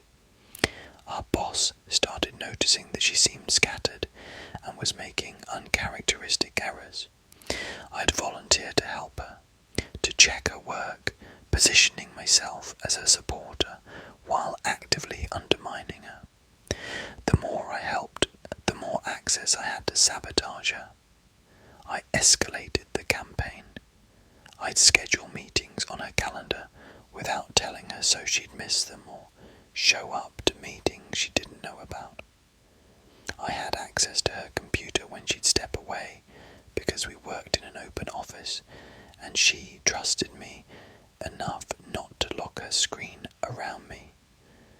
I'd send emails from her account late at night, nothing inappropriate but just strange messages that made her look unstable, then delete them from her sent folder so she wouldn't know they'd been sent. Recipients would mention these weird emails and she'd have no memory of sending them, which made her seem like she was having some kind of breakdown. The psychological toll on her was visible. She started seeing a therapist, told me in confidence that she was worried something was wrong with her, that she was forgetting things and making mistakes she couldn't explain. She wondered if she had early onset dementia or a brain tumour. I encouraged her to get medical tests done, played the concerned friend, all while continuing to gaslight her systematically. She had MRIs and cognitive tests, and everything came back normal, which somehow made it worse because she couldn't explain what was happening to her. Her performance reviews started to suffer. Our boss documented multiple errors and missed deadlines and unprofessional communications. Jessica was put on a performance improvement plan, which is basically the step before firing someone. She was devastated and humiliated. She'd gone from rising star to struggling employee in a matter of months, and she couldn't understand why. I watched her confidence completely crumble. She started having panic attacks at work, would cry in the bathroom, lost weight from stress. Part of me felt bad watching her suffer, but a bigger part of me felt satisfied that she was finally experiencing consequences, even if those consequences were manufactured by me. The final push came when I edited a major presentation she was supposed to give to clients. I had access to the shared drive where she stored it, and the night before her presentation I went through and introduced errors throughout. Wrong data, misaligned slides, typos, missing information. The presentation was a disaster. She stumbled through it, realizing in real time that nothing was right, tried to recover, but the damage was done. The clients were unimpressed, and our company lost the contract. Jessica was called into a meeting with HR and our boss the next day. She came out of that meeting with her belongings in a box. She hadn't been fired exactly, but she'd been strongly encouraged to resign, and she'd agreed. She looked destroyed, kept saying she didn't understand what was wrong with her, why she couldn't do anything right anymore. I gave her a hug and told her I was sorry to see her go, that maybe some time off would help her figure things out. She thanked me for being a good friend through everything. The irony was crushing, but I didn't let it show on my face. 2 weeks after she left, I was promoted to the position she'd vacated. Our boss said they needed someone reliable and detail-oriented, and I had proven myself by being so helpful during Jessica's struggles. I'd gotten exactly what I wanted. The promotion I deserved was finally mine, and the person who'd taken it from me was gone. Her reputation damaged, her confidence destroyed. For a while, I felt triumphant. I'd won through strategy and manipulation, had outplayed someone who thought they were better than me. But as months passed, the satisfaction faded and was replaced by something heavier. I'd see Jessica's LinkedIn and watch her struggle to find new work. She'd post about a mental health journey, about recovering from burnout, about learning to trust herself again.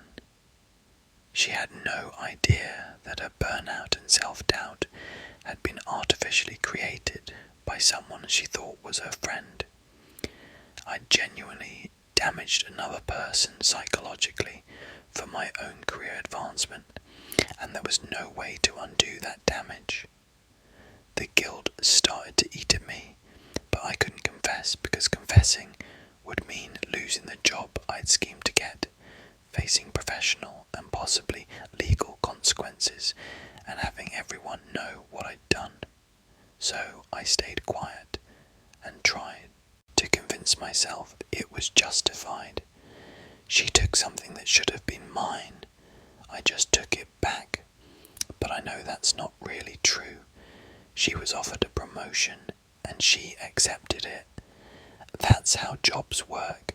What I did in response was calculated psychological abuse. I gaslit someone so thoroughly that they questioned their own sanity. That's not justice or fairness. That's cruelty. I think about Jessica a lot. I wonder if she ever fully recovered her confidence, or if I permanently damaged her sense of self. I wonder if she still has anxiety about her competence, or if she's moved past it. I wonder if she ever suspected that someone was sabotaging her, or if she still believes she just couldn't handle the pressure and had some kind of mental breakdown. The not knowing is its own punishment. The job I fought so hard for doesn't even make me happy anymore. Every day I sit in the role I wanted, and I'm reminded of what I did to get it. My co-workers respect me, my boss values me, but none of them know that I'm capable of systematically destroying someone's mental health for personal gain.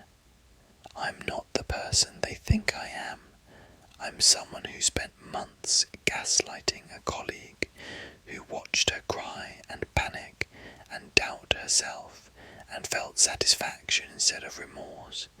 That's not someone who deserves respect or success.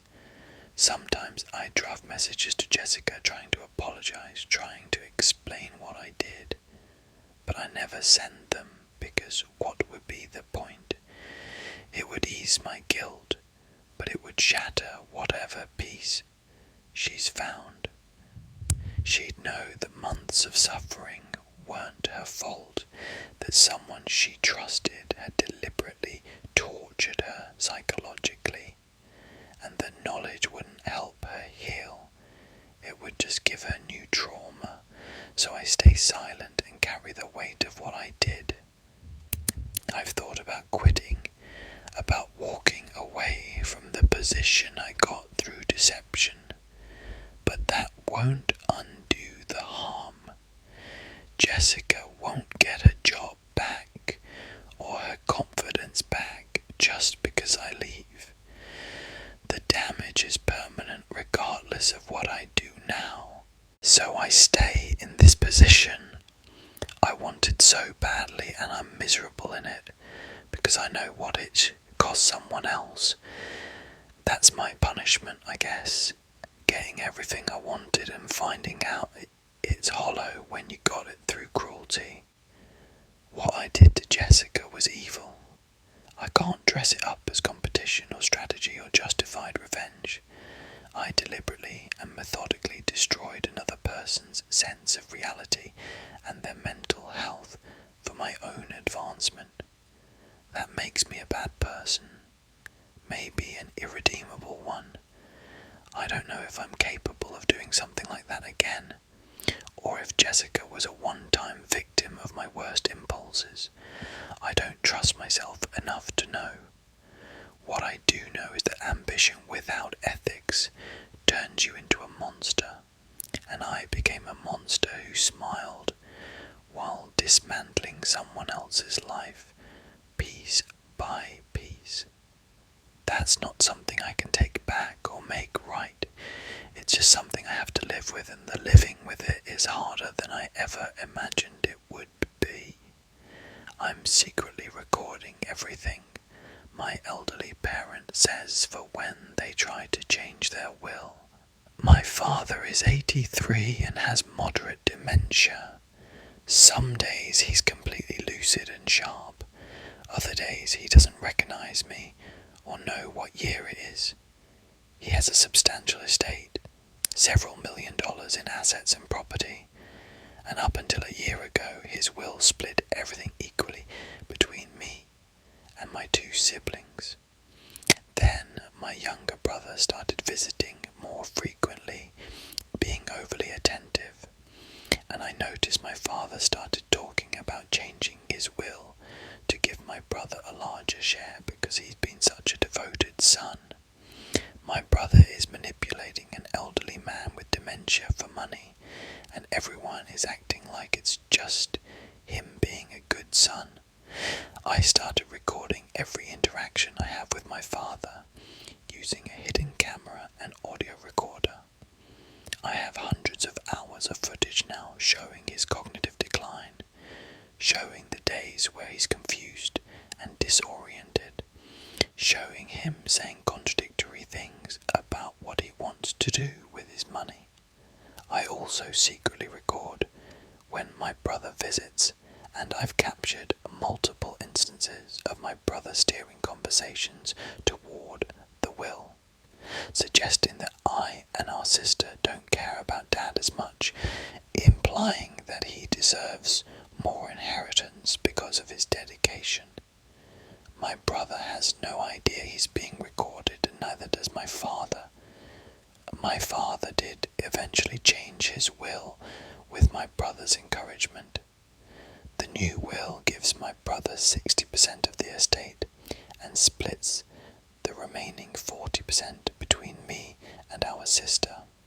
My brother thinks he's won, but what he doesn't know is that I have extensive documentation of my father's diminished capacity and evidence of undue influence. The moment my father passes away, I'm going to contest that will in court, and I have the evidence to prove he wasn't of sound mind when he changed it, and that my brother manipulated him into making those changes. The ethics of what I'm doing are complicated. On one hand, I'm recording my father without his consent during a vulnerable time in his life, capturing his decline and confusion on video to use in a legal battle. That feels like a violation of his dignity. I'm also recording my brother without his knowledge, which, depending on the state, could be illegal. On the other hand, my brother is absolutely taking advantage of our father's cognitive decline for financial gain, and someone needs to stop him. If I don't challenge this will, my brother will benefit enormously from elder manipulation, and that's not right either. My sister knows what I'm doing and supports it. She's also been documenting things on her end, keeping records of doctor's appointments and cognitive assessments that show Dad's declining capacity. We've essentially been building a legal case while my brother thinks he's gotten away with manipulating an inheritance. The family dynamics are completely poisoned. I can barely stand to be in the same room as my brother knowing what he's doing. Family gatherings are tense with fake smiles, while underneath we're all positioning for a legal battle that will happen the moment our father dies. The worst part is I'm now in this position where part of me is waiting for my father to die so I can move forward with the legal challenge. That's a horrible thing to admit, but it's true. I love my father, but his quality of life is poor and declining, and while he's alive, I'm stuck in this limbo of gathering evidence and watching my brother play the devoted son while scheming. When Dad passes, it will be sad, but it will also be the starting gun for a legal battle I've been preparing for over a year. I think about what my father would want if he were fully lucid and understood what was happening. Would he want me secretly recording him and planning to use that footage in court? Would he want his children fighting over his money before he's even dead? Probably not. But he's also not fully lucid anymore and can't protect himself from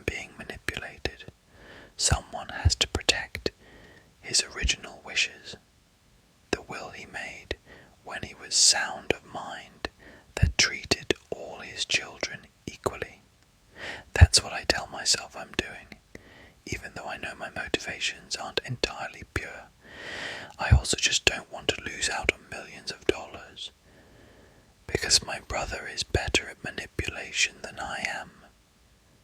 The recordings I have would devastate my father if he knew about them.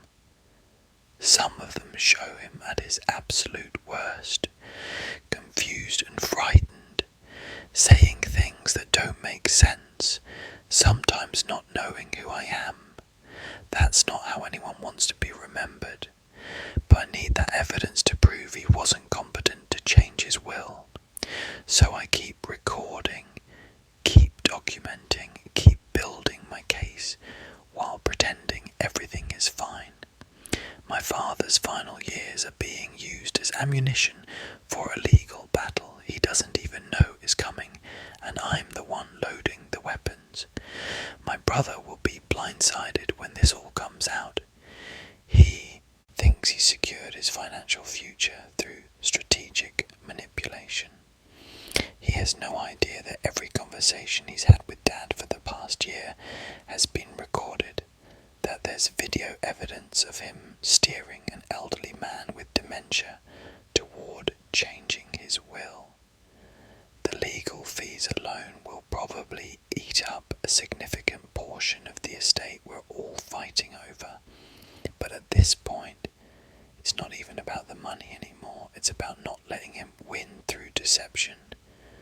Part of me knows this is all incredibly toxic, and that I'm participating in the toxicity as much as my brother is.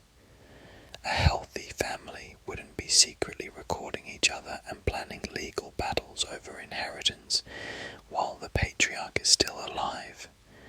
A healthy family would have confronted my brother directly, would have had family meetings about Dad's care and his estate planning, would have involved elder care attorneys and mediators. But we're not a healthy family, and we're way past the point where healthy communication could solve this. We're in a cold war where everyone is gathering ammunition for the eventual explosion. I have to live with the knowledge that I've spent over a year documenting my father's decline, not primarily to help him, but to protect my financial interests. That's not something I'm proud of. I've turned my father's tragedy into evidence for a court case. I've violated his privacy extensively. I've recorded intimate family moments specifically to use them against my brother. Those aren't the actions of a good person or a good daughter.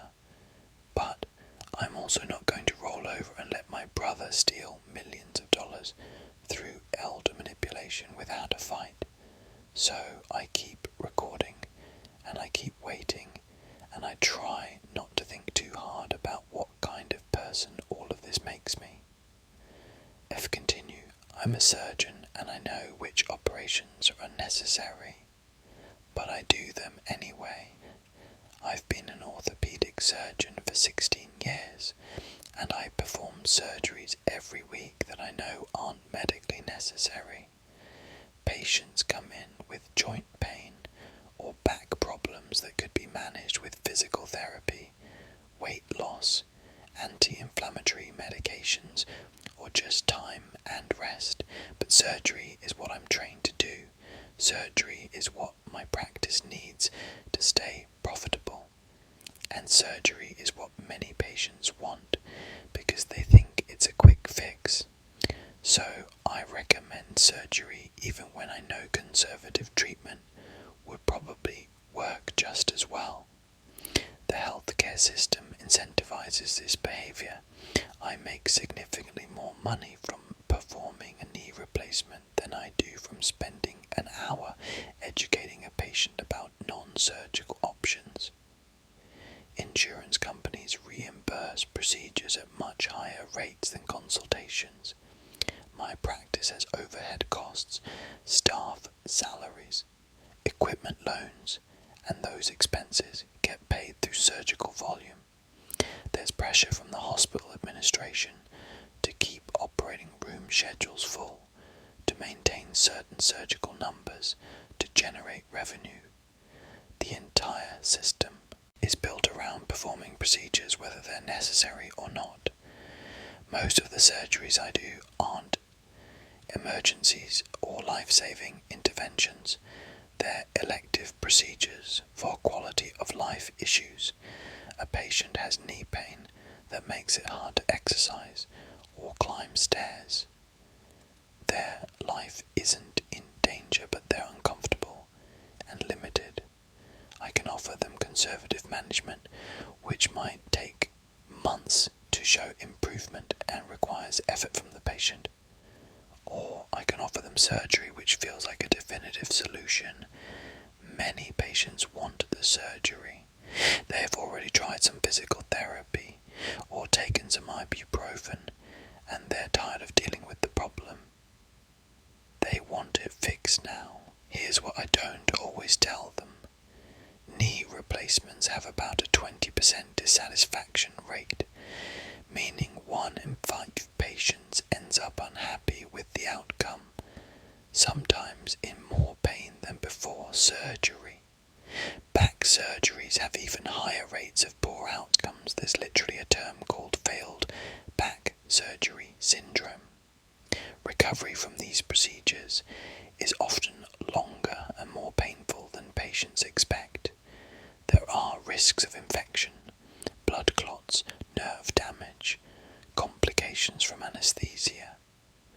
And for a significant percentage of patients, the surgery doesn't actually solve their problem or creates new problems they didn't have before. But I present surgery as the best option because that's what benefits me professionally and financially. I'm not lying exactly. Surgery is an option, and it does help many people. I'm just not emphasizing as strongly as I should that it's often not the only option, or even the best first option. I'm using my position of authority as a physician to guide patients toward choices that benefit me more than them. There have been cases where I genuinely thought a patient would be better served by trying physical therapy first, and I've said that. Some patients take that advice, and some come back 3 months later, having not done the therapy consistently, and still wanting surgery. At that point I usually schedule them because I've covered myself by recommending conservative treatment first, and if they're not willing to do the work required for non-surgical management, then maybe surgery is appropriate. But I also know that some of these patients would have gotten better with properly supervised physical therapy, and that I'm operating on them partially because it's easier and more profitable than managing them conservatively. The ethical murkiness extends to how I discuss risks and benefits. I'm required to get informed consent, which means explaining potential complications, but there's a lot of discretion in how thoroughly I explain risks and how much I emphasize them. I can present a 10% complication rate as low risk or as 1 in 10 chance something goes wrong. Same statistic but very different psychological impact. I tend to minimize risks and maximize potential benefits when discussing surgeries because I want patients to feel confident choosing surgery. If they're too scared of complications, they might not proceed, and that's lost revenue. I've seen other surgeons in my field who are even more aggressive about pushing unnecessary procedures. There are guys who'll operate on anyone who walks in the door, regardless of how minimal their pathology is. There are surgeons who recommend fusion surgeries for back pain that's clearly muscular, who do arthroscopies on knees with no significant structural damage, who perform carpal tunnel releases on people who probably have nerve compression from diabetes, not actual carpal tunnel syndrome. thinks I'm conservative. But that's a pretty low bar when the field as a whole has massive financial incentives to overtreat. The patients who haunt me are the ones who had complications from surgeries I recommended that probably weren't necessary. A woman in her 50s who I did a knee replacement on, who developed a chronic infection, requiring multiple revision surgeries, and now has permanent pain worse than what she started with. A man in his 40s who had back fusion, who never got relief from his pain and became dependent on opioids post-operatively. These people trusted me to make recommendations in their best interest, and I guided them towards surgery, partially because it benefited me, and now their lives are worse. I tell myself I couldn't have predicted these outcomes, that complications happen even with appropriate surgeries, but I know that if I'd been more aggressive about recommending conservative treatment, first, these people might have avoided surgery altogether.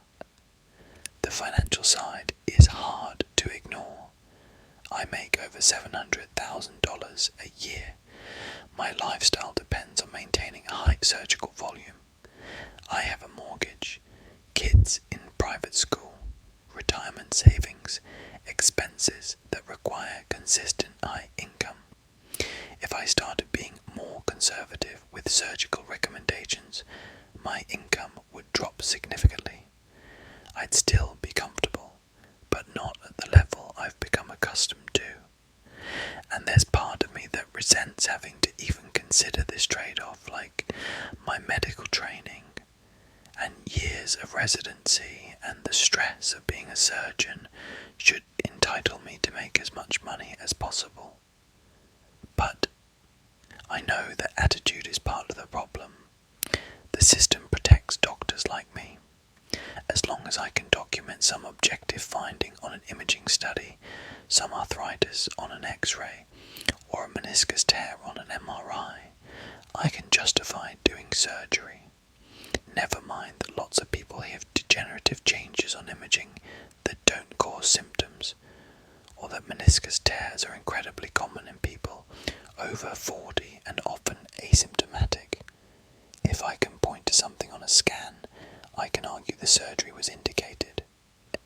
Peer review and quality assurance committees at hospitals aren't really set up to catch overtreatment.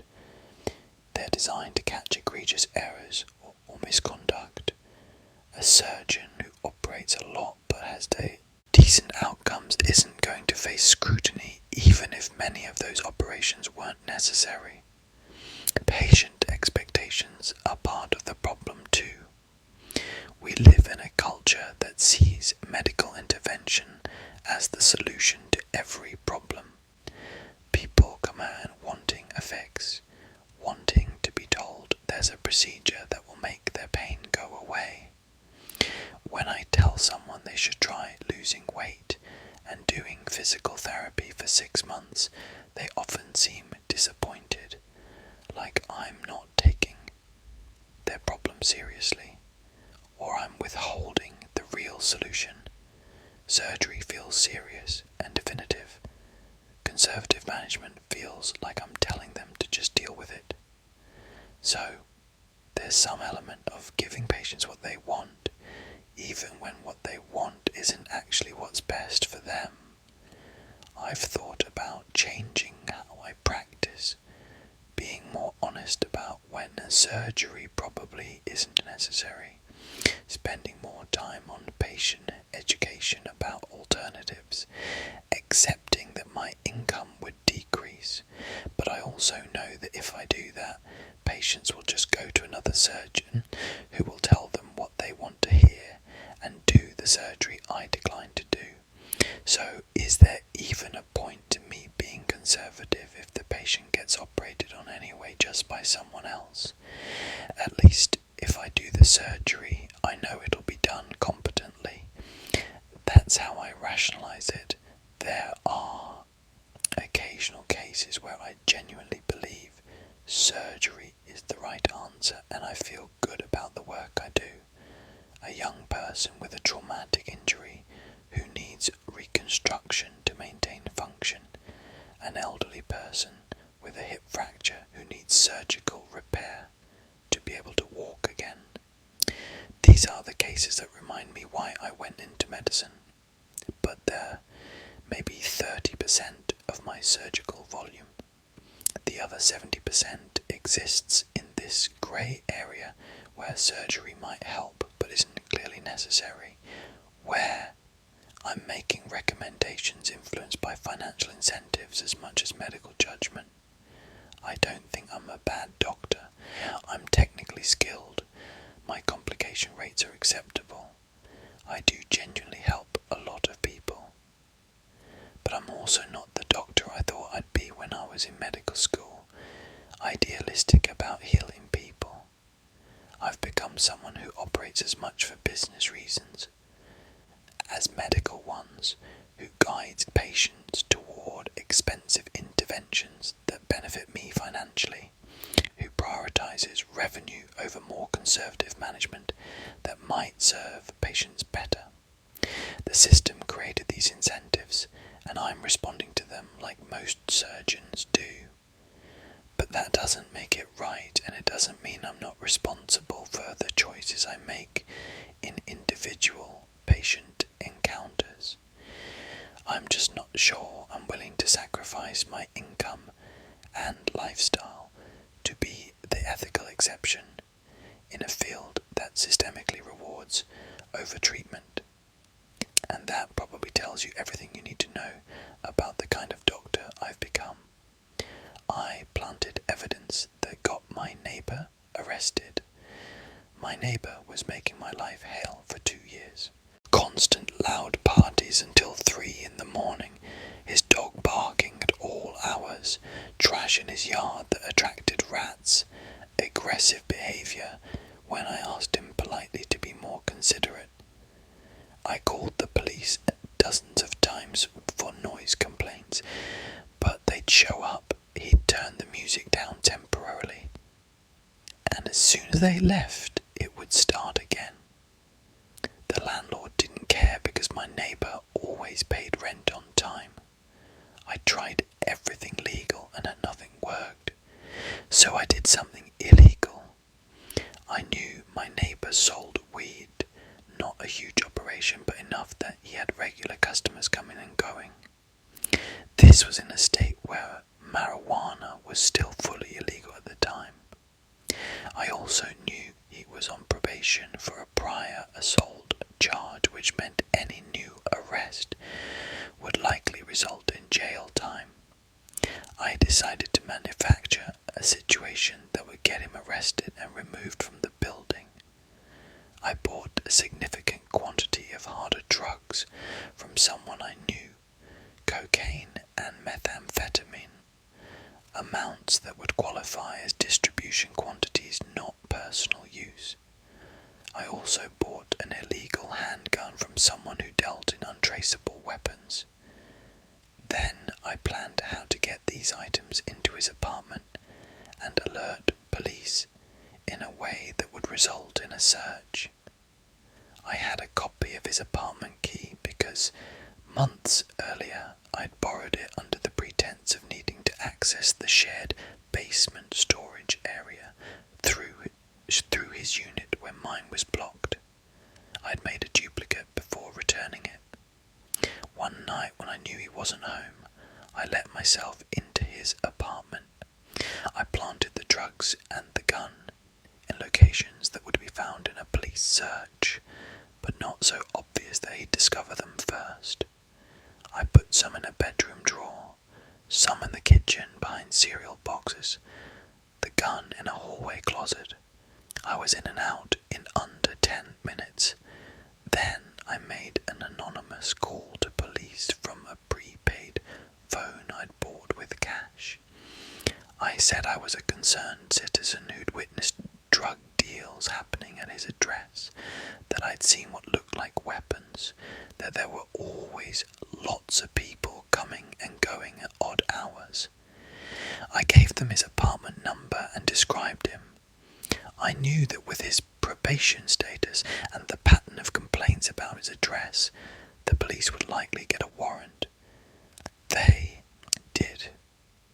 3 days later, I watched from my window as police executed a search warrant on his apartment.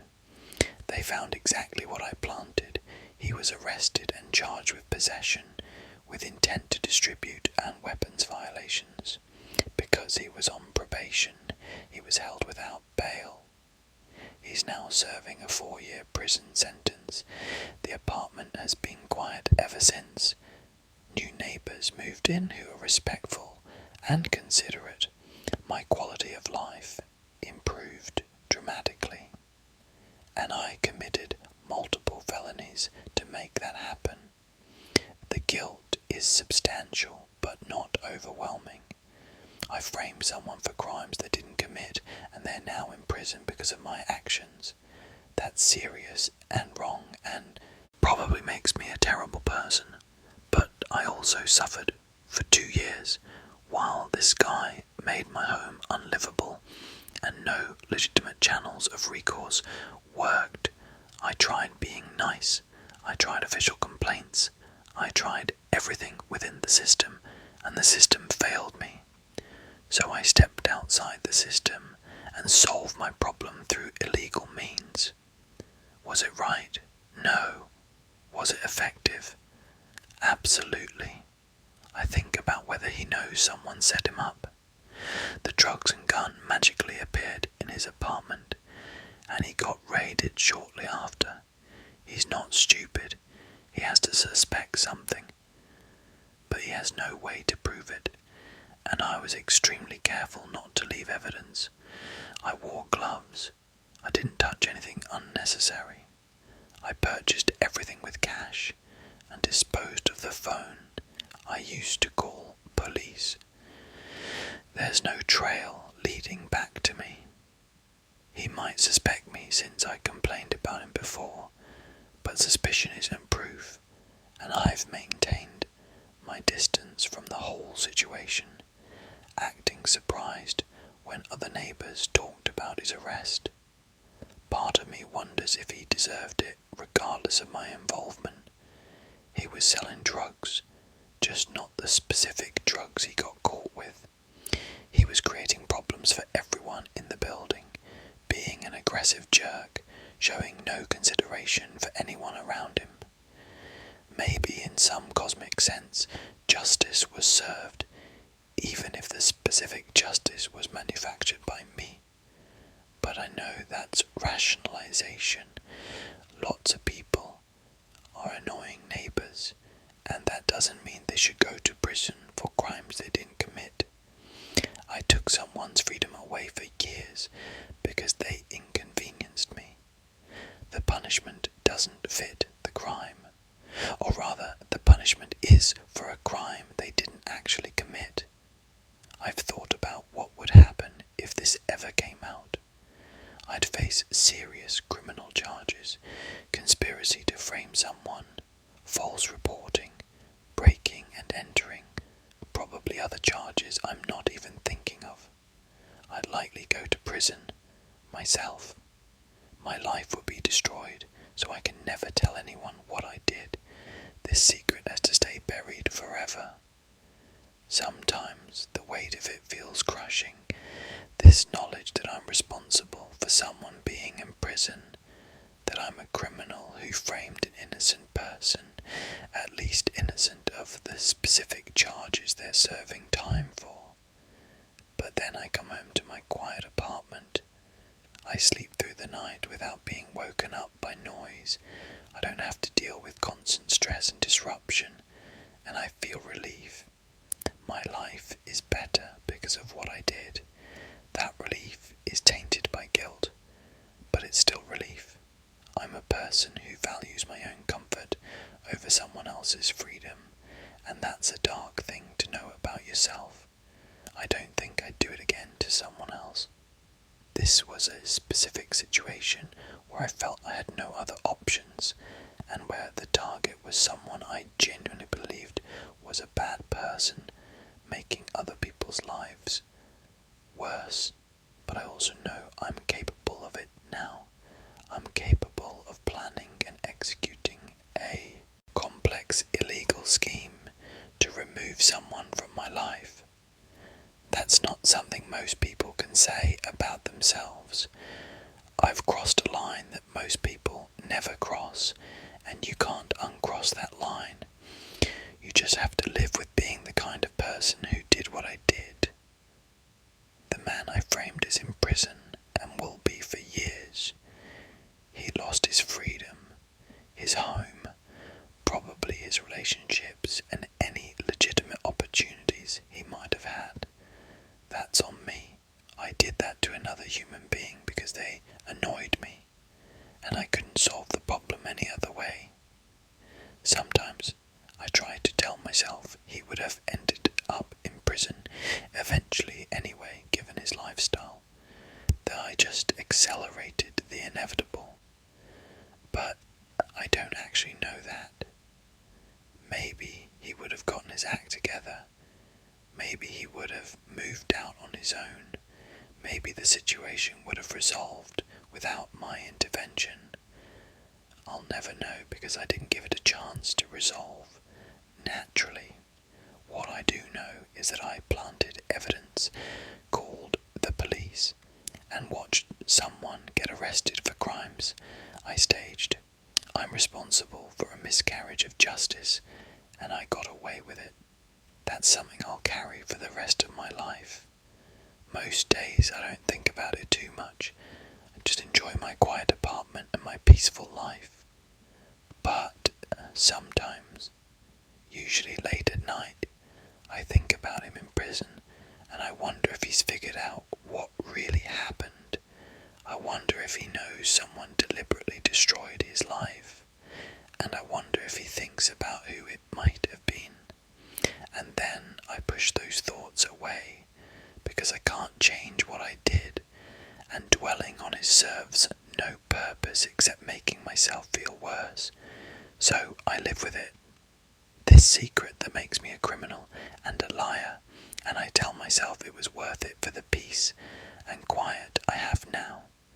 Whether that's true or just another rationalization, I honestly don't know anymore.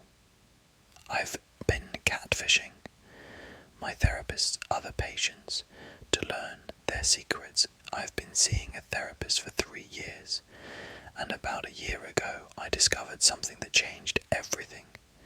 My therapist has a whiteboard in her office where she writes appointment times, and one day while she stepped out to take a phone call, I glanced at it and saw names and times for her other patients. I recognized one of the names as someone from my gym. Out of curiosity, I looked her up on social media and started following her posts. I became fascinated by the contrast between her public persona and what I imagined she might be discussing in therapy based on little hints in her posts. That fascination evolved into something darker. I created a fake social media profile, an attractive guy around her age with interests that aligned with hers based on what I could gather from her posts. I sent her a friend request and she accepted. We started chatting and she opened up to me. This fake person I'd created in ways she probably wouldn't, with someone she actually knew. She told me about her anxiety, her relationship problems, her insecurities. I was getting an inside look at someone's private struggles, and it felt like power, like I knew something secret and important. I started doing this with other patients whose names I'd seen on my therapist's board. I'd look them up, create fake profiles tailored to appeal to them, initiate conversations, and build false friendships or romantic connections. Over the past year, I've catfished 7 of my therapist's other patients. Some of them I'm still in contact with. Others I ghosted once I'd learned what I wanted to know. None of them have any idea that the person they're confiding in is actually shares their therapist, someone who's deliberately infiltrating their lives to extract their secrets. The information I've gathered is extensive. I know about affairs, addictions, childhood traumas, financial problems, family conflicts, all the private struggles that people bring to therapy. I keep notes on everything in an encrypted file on my computer. I tell myself I'm doing some kind of psychological research, that I'm learning about human nature and the hidden lives people lead. But really, I think I'm just a voyeur with control issues, who's found a way to access intimate information about people without their consent. What makes it worse is that I sometimes bring up these other patients in my own therapy sessions. I'll mention that I know someone who's dealing with a similar issue to what I'm working on, and my therapist will sometimes make general comments about how she sees patterns in her practice. I'm essentially using information I've obtained through deception to manipulate my own therapy and get my therapist to indirectly comment on her other patients. It's a massive violation of everyone's privacy, including my therapist's professional boundaries, even though she doesn't know it's happening. One woman I catfished as a potential romantic interest fell in love with my fake persona. She told me things she said she'd never told anyone about being molested by a family member as a child, about her struggles with self-harm, about how therapy was the only thing keeping her alive. She wanted to meet in person and I had to ghost her completely. I watched from my fake account as she posted about being heartbroken over this guy who disappeared, about how it confirmed her belief that she wasn't worthy of love. I did that to her. I created a person she trusted and then vanished, adding trauma on top of trauma, all because I wanted access to her secrets. Another patient I've been catfishing as a female friend has been sharing details about her marriage problems. Her husband is cheating on her and she's trying to decide whether to confront him or just leave. I've been encouraging her to stay, to work on the marriage, not because I think that's the right choice, but because I want to see how the drama unfolds. I'm influencing real decisions in someone's life using a fake identity for my own entertainment. She trusts this friend she thinks she made online and has no idea it's someone manipulating her like a character in a story. The ethical violations are staggering. I'm violating my therapist's trust by spying on her other patients. I'm violating those patients' privacy by infiltrating their lives under false pretenses. I'm potentially causing psychological harm to vulnerable people who are already struggling enough that they're in therapy. I'm using information obtained through deception to manipulate my own therapy. There's basically no aspect of this that isn't deeply wrong, but I can't stop. The access to other people's hidden lives is addictive. We all present curated versions of ourselves to the world, and I have found a way to see behind those facades. I know what people are really struggling with, what they're ashamed of, what keeps them up at night. It makes me feel powerful and connected in a way that my real relationships don't. My actual friendships feel superficial compared to the intimate knowledge I have of these people I'm catfishing, even though those relationships are based entirely on lies. I've thought about what would happen if I got caught, if any of these people figured out who I really was. It would be devastating for them another betrayal on top of whatever they're already dealing with.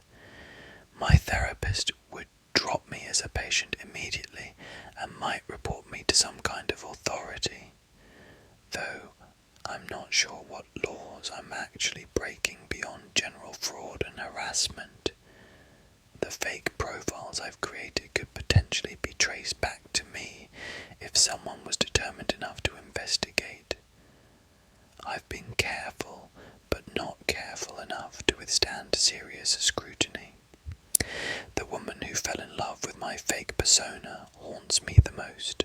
I gave her hope that someone could love her, and then I took it away, and I did it purely out of curiosity about her psychological issues.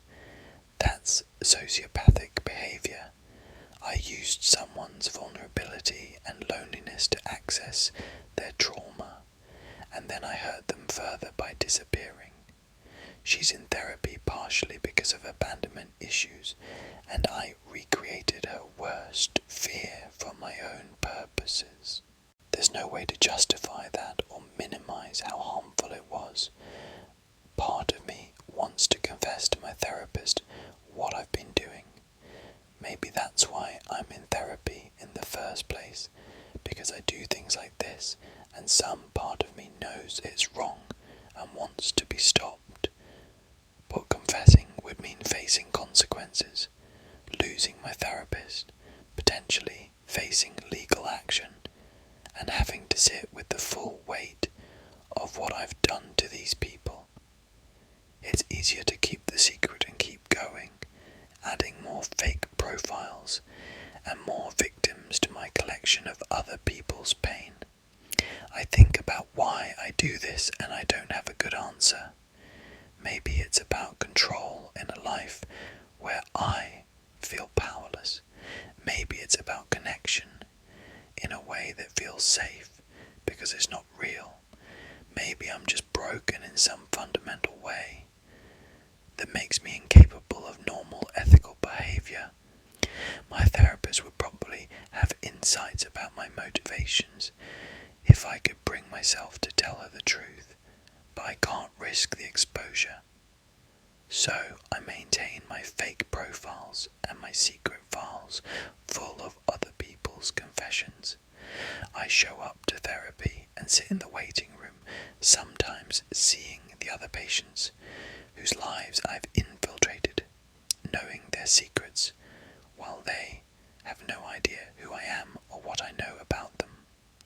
I'm living a double life where my real self is barely known to anyone, and my fake selves are trusted by people I'm exploiting.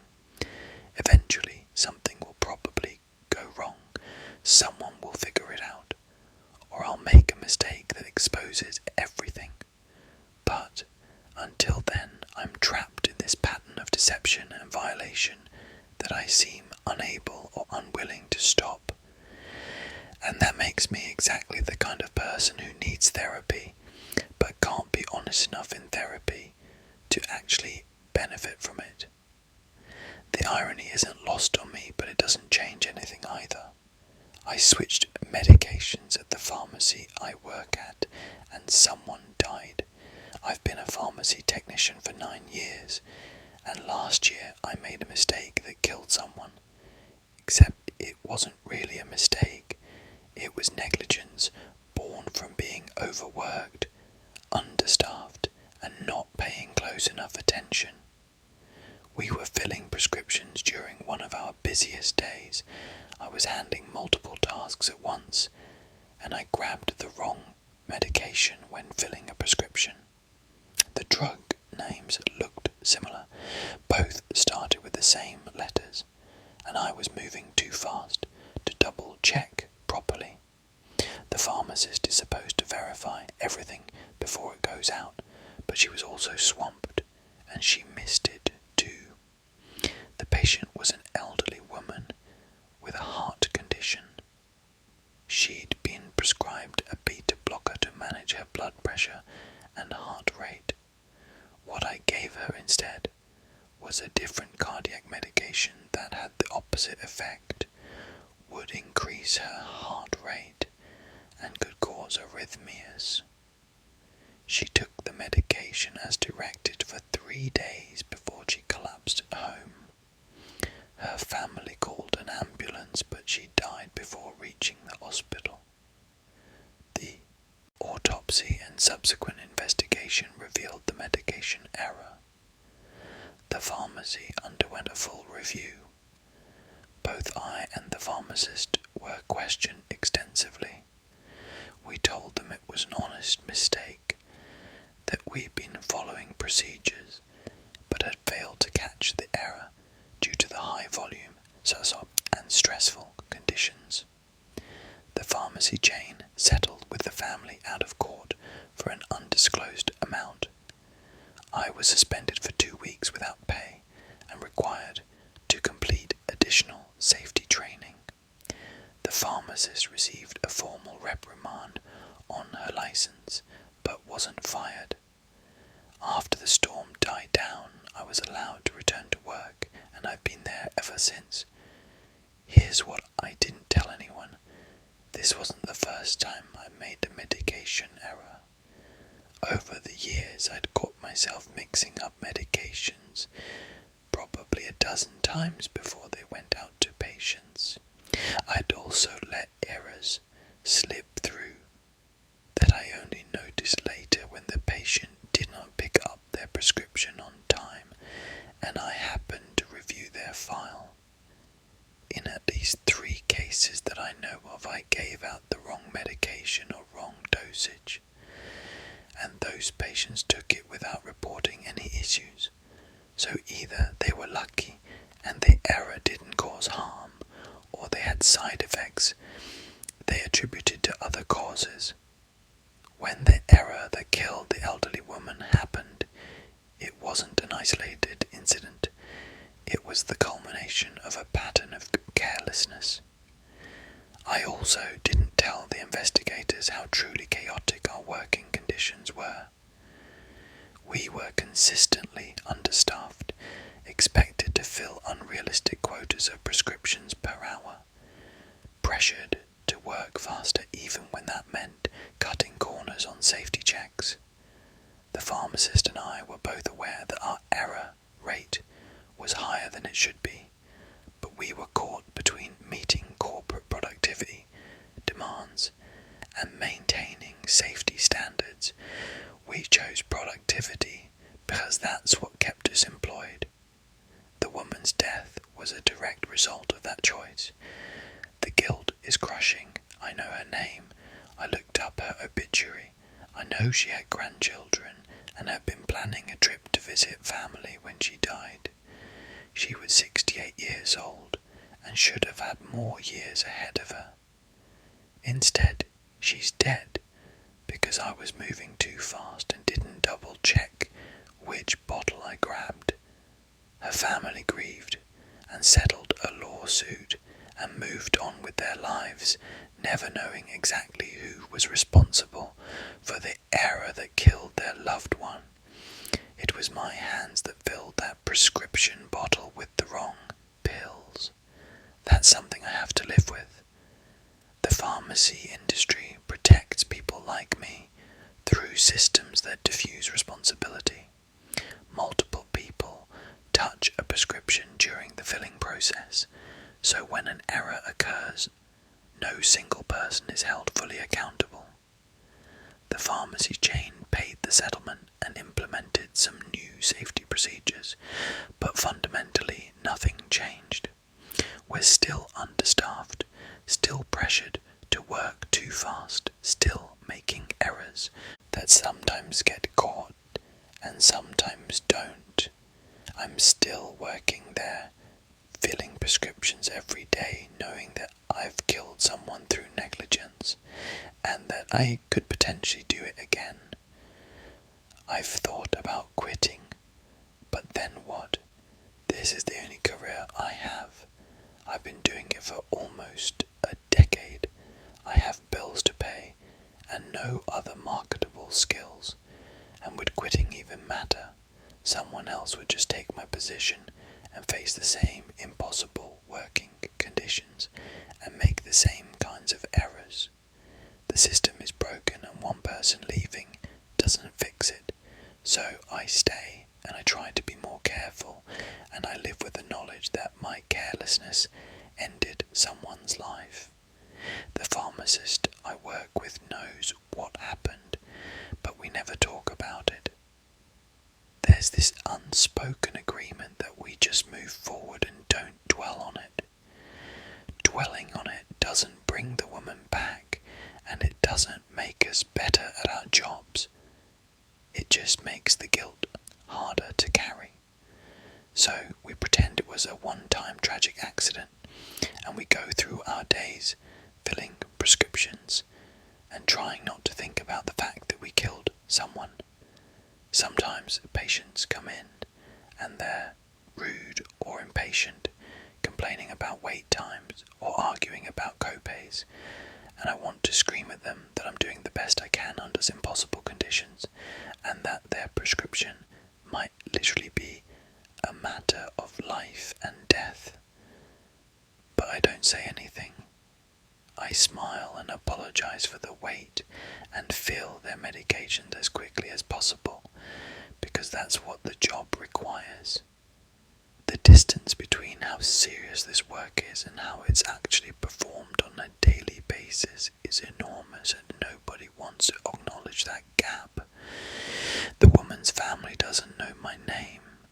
The settlement was with the pharmacy chain, not with me personally. I'll never face them or have to answer for what I did directly. In some ways that makes it worse, because there's no accountability, no moment of reckoning where I have to look them in the eye and say, I'm sorry I killed your mother. I just get to go on with my life while they deal with their loss, and I carry private guilt that serves no purpose except to make me feel bad, which doesn't help anyone. I know I should report the working conditions, should whistleblow about the pressure, to sacrifice safety for speed, should do something to prevent this from happening to other patients, but I also know that would likely result in me losing my job and being blacklisted in the industry. Pharmacy chains have lawyers and PR teams, and I'm just a technician who made a fatal error. They'd bury me if I tried to make noise about systemic problems. So I stay quiet and complicit in a system that will inevitably kill more people, because profit matters more than safety. Every time I fill a prescription, now I'm hyper aware of what I'm doing, triple checking labels and dosages. But I also know that vigilance fades, that I'll eventually fall back into rushing because the work demands it.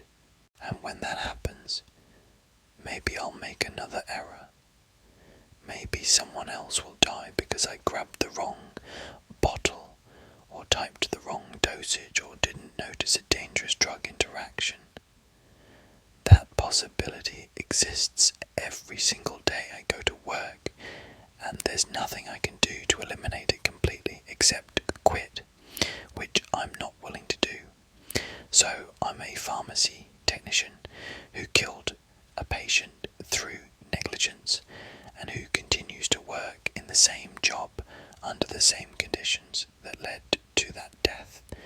I'm proof that the healthcare system prioritizes efficiency over safety, and that individual people can cause terrible harm and face minimal consequences, as long as the harm can be blamed on systemic issues rather than personal failure.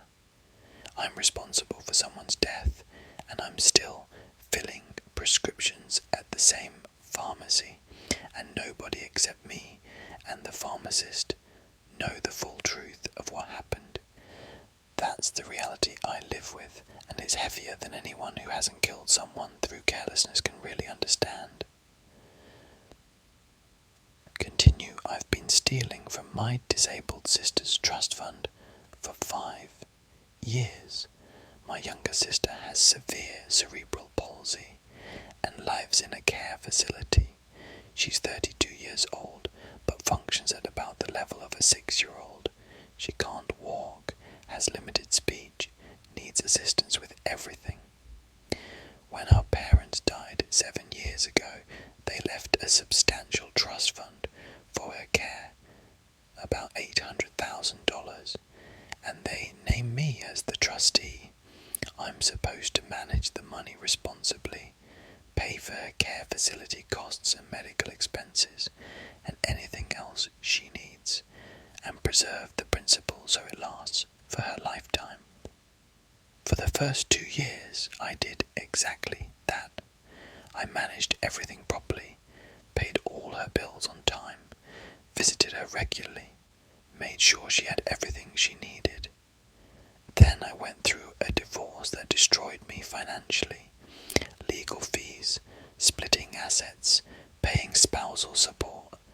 I went from comfortable to barely scraping by. I had debt collectors calling, was at risk of losing my house, couldn't afford basic expenses, and there was this trust fund sitting there with hundreds of thousands of dollars that I was managing but couldn't touch for myself. Except I could touch it. I was the trustee with complete control. There was no oversight because my parents had trusted me absolutely. The care facility got paid directly from the trust, and as long as those payments arrived on time, nobody asked questions about what else was happening with the money. So I started taking small amounts, 500 here, 1,000 there, always documented as expenses for my sister, but actually going to pay my own bills. I told myself it was temporary, that I'd pay it back once I got my finances under control. 5 years later, I've stolen over $200,000 from my sister's trust. The money that was supposed to last her lifetime is now depleted by a quarter, and she's only 32. At the rate I'm going, the fund will run out when she's in her 50s, and then what happens to her care? I don't know, and I try not to think about it. I've become addicted to using her money to fund my lifestyle. It started as desperate survival, but evolved into convenience.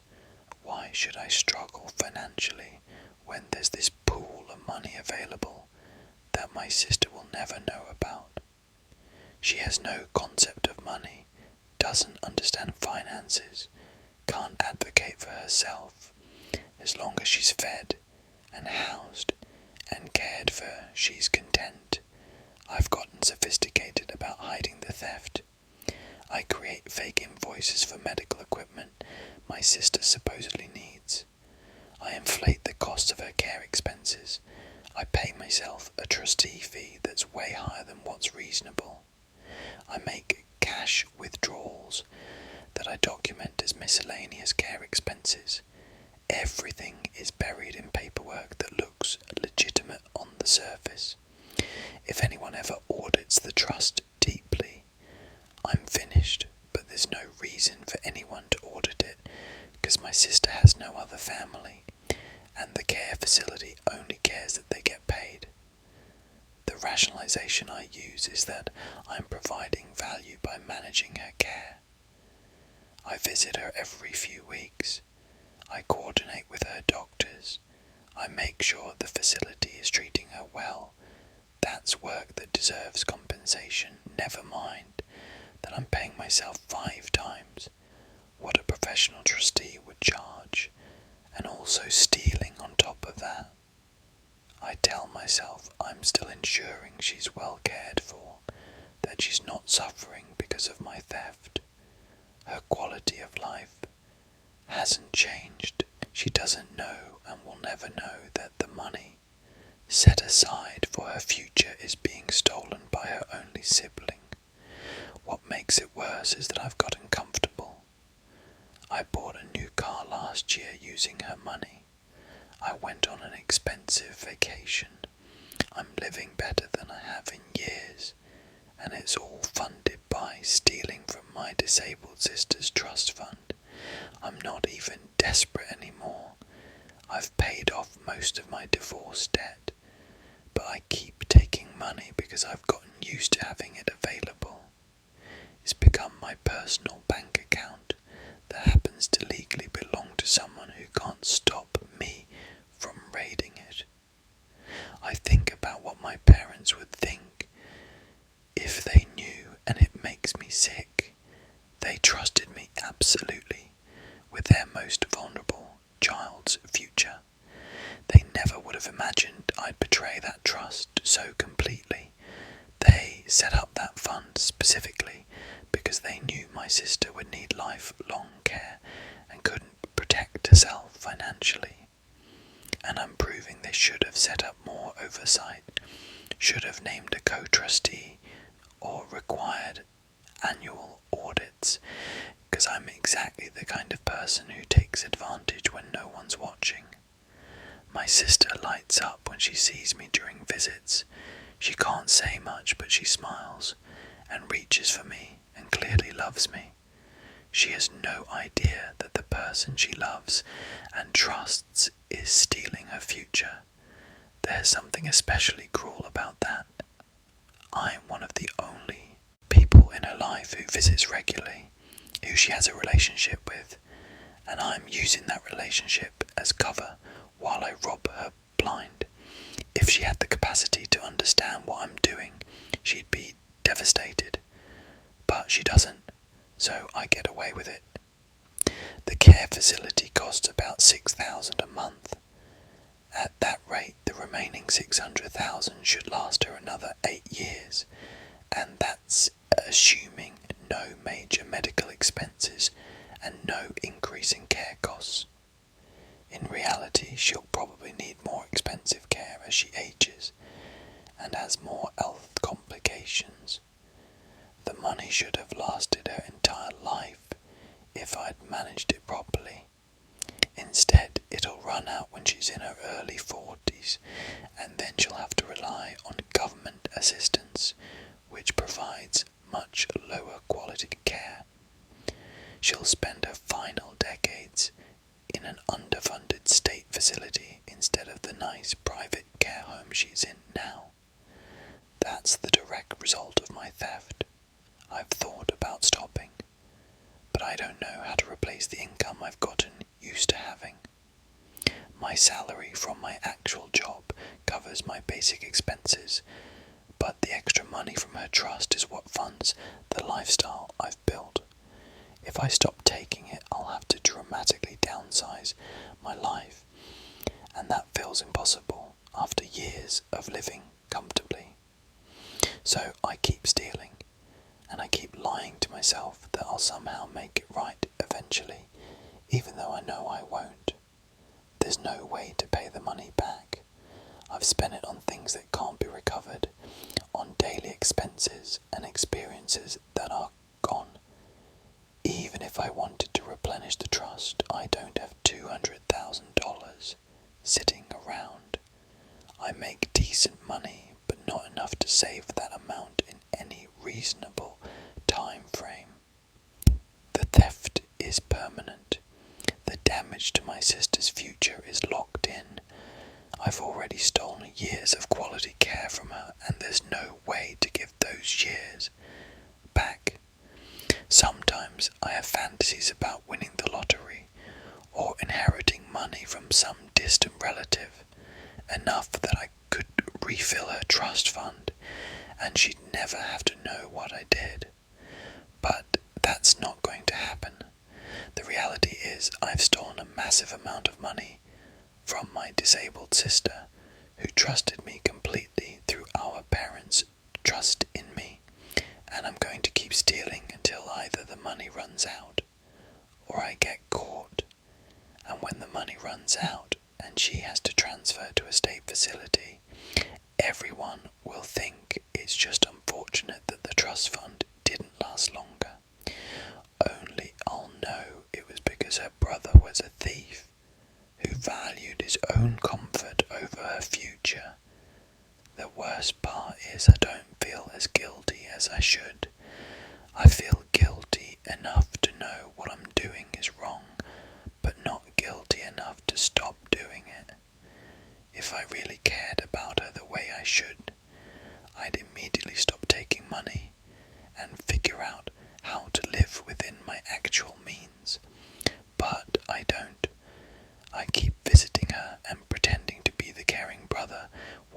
systematically steal her inheritance.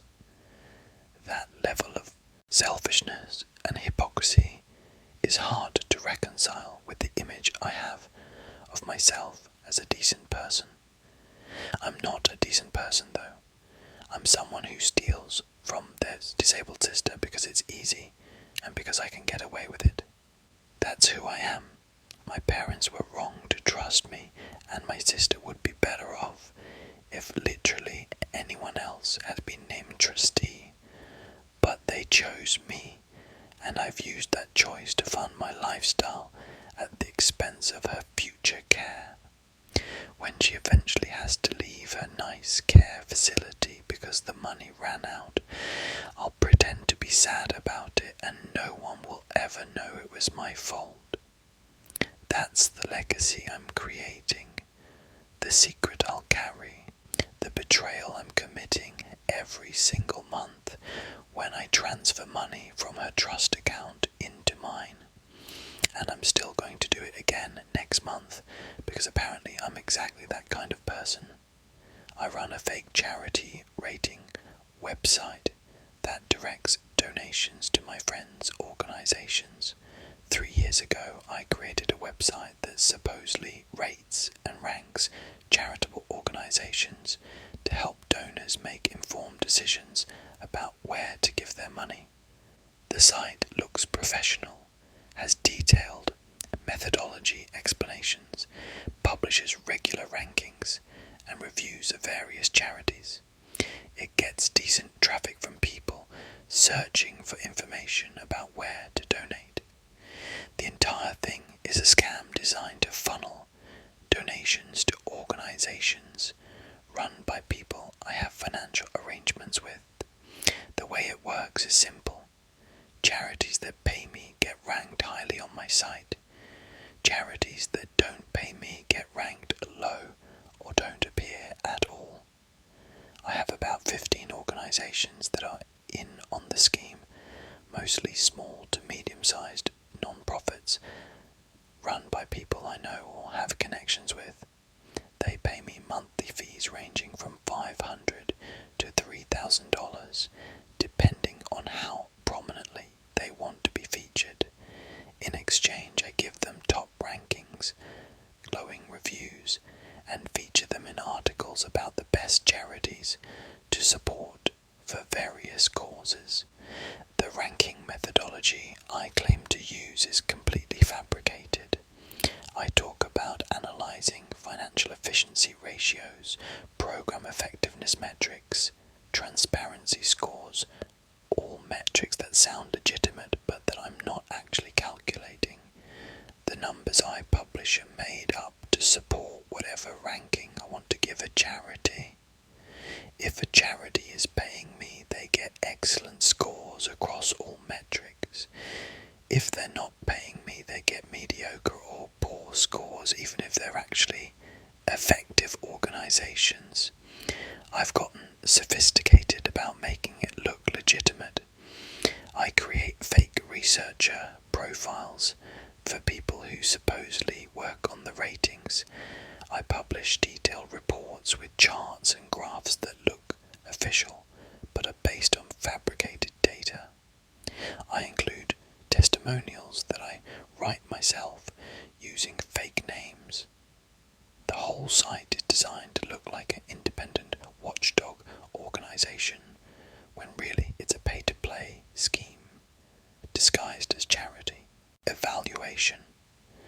The impact is real. I can track donation flows and see that organisations featured prominently on my site received noticeable bumps in donations after I publish rankings. I'm redirecting potentially millions of dollars in charitable giving toward organisations that paid for good rankings and away from organisations that might actually be more effective but aren't part of my scheme. Donors think they're making informed choices based on objective analysis, when really they're being manipulated by fake data designed to benefit my bottom line. Some of the organisations I promote are legitimate and do good work. They're just over favourable coverage they might have earned anyway, based on actual merit. But others are mediocre at best, inefficient organisations with high overhead costs and minimal impact that only rank well on my site because they're paying me. I'm essentially tricking donors into giving money to subpar charities while simultaneously damaging actually effective charities by giving them poor rankings or excluding them entirely because they won't pay my extortion fees. The money I make from this is substantial. Between the monthly fees from participating organisations and advertising revenue from the website traffic, I'm bringing in about $40,000 a year. I've built a nice secondary income stream by exploiting people's desire to do good in the world. Every donation that gets redirected because of my fake rankings is profit for me, built on deception. I justify this initially by telling myself that charity rating is subjective anyway, that all rating organisations have biases, that I'm just being more honest about the fact that money influences ratings. But I know that's not true. Legitimate charity evaluators like Charity Navigator or GiveWell actually do rigorous analysis based on real data. I'm just making everything up and pretending it's research. There's no comparison between what they do and what I do. The donors who use my site have no idea they're being scammed. They think they're being responsible by researching where to give their money. They're actually being manipulated into funding my income and enriching the organisations that pay me.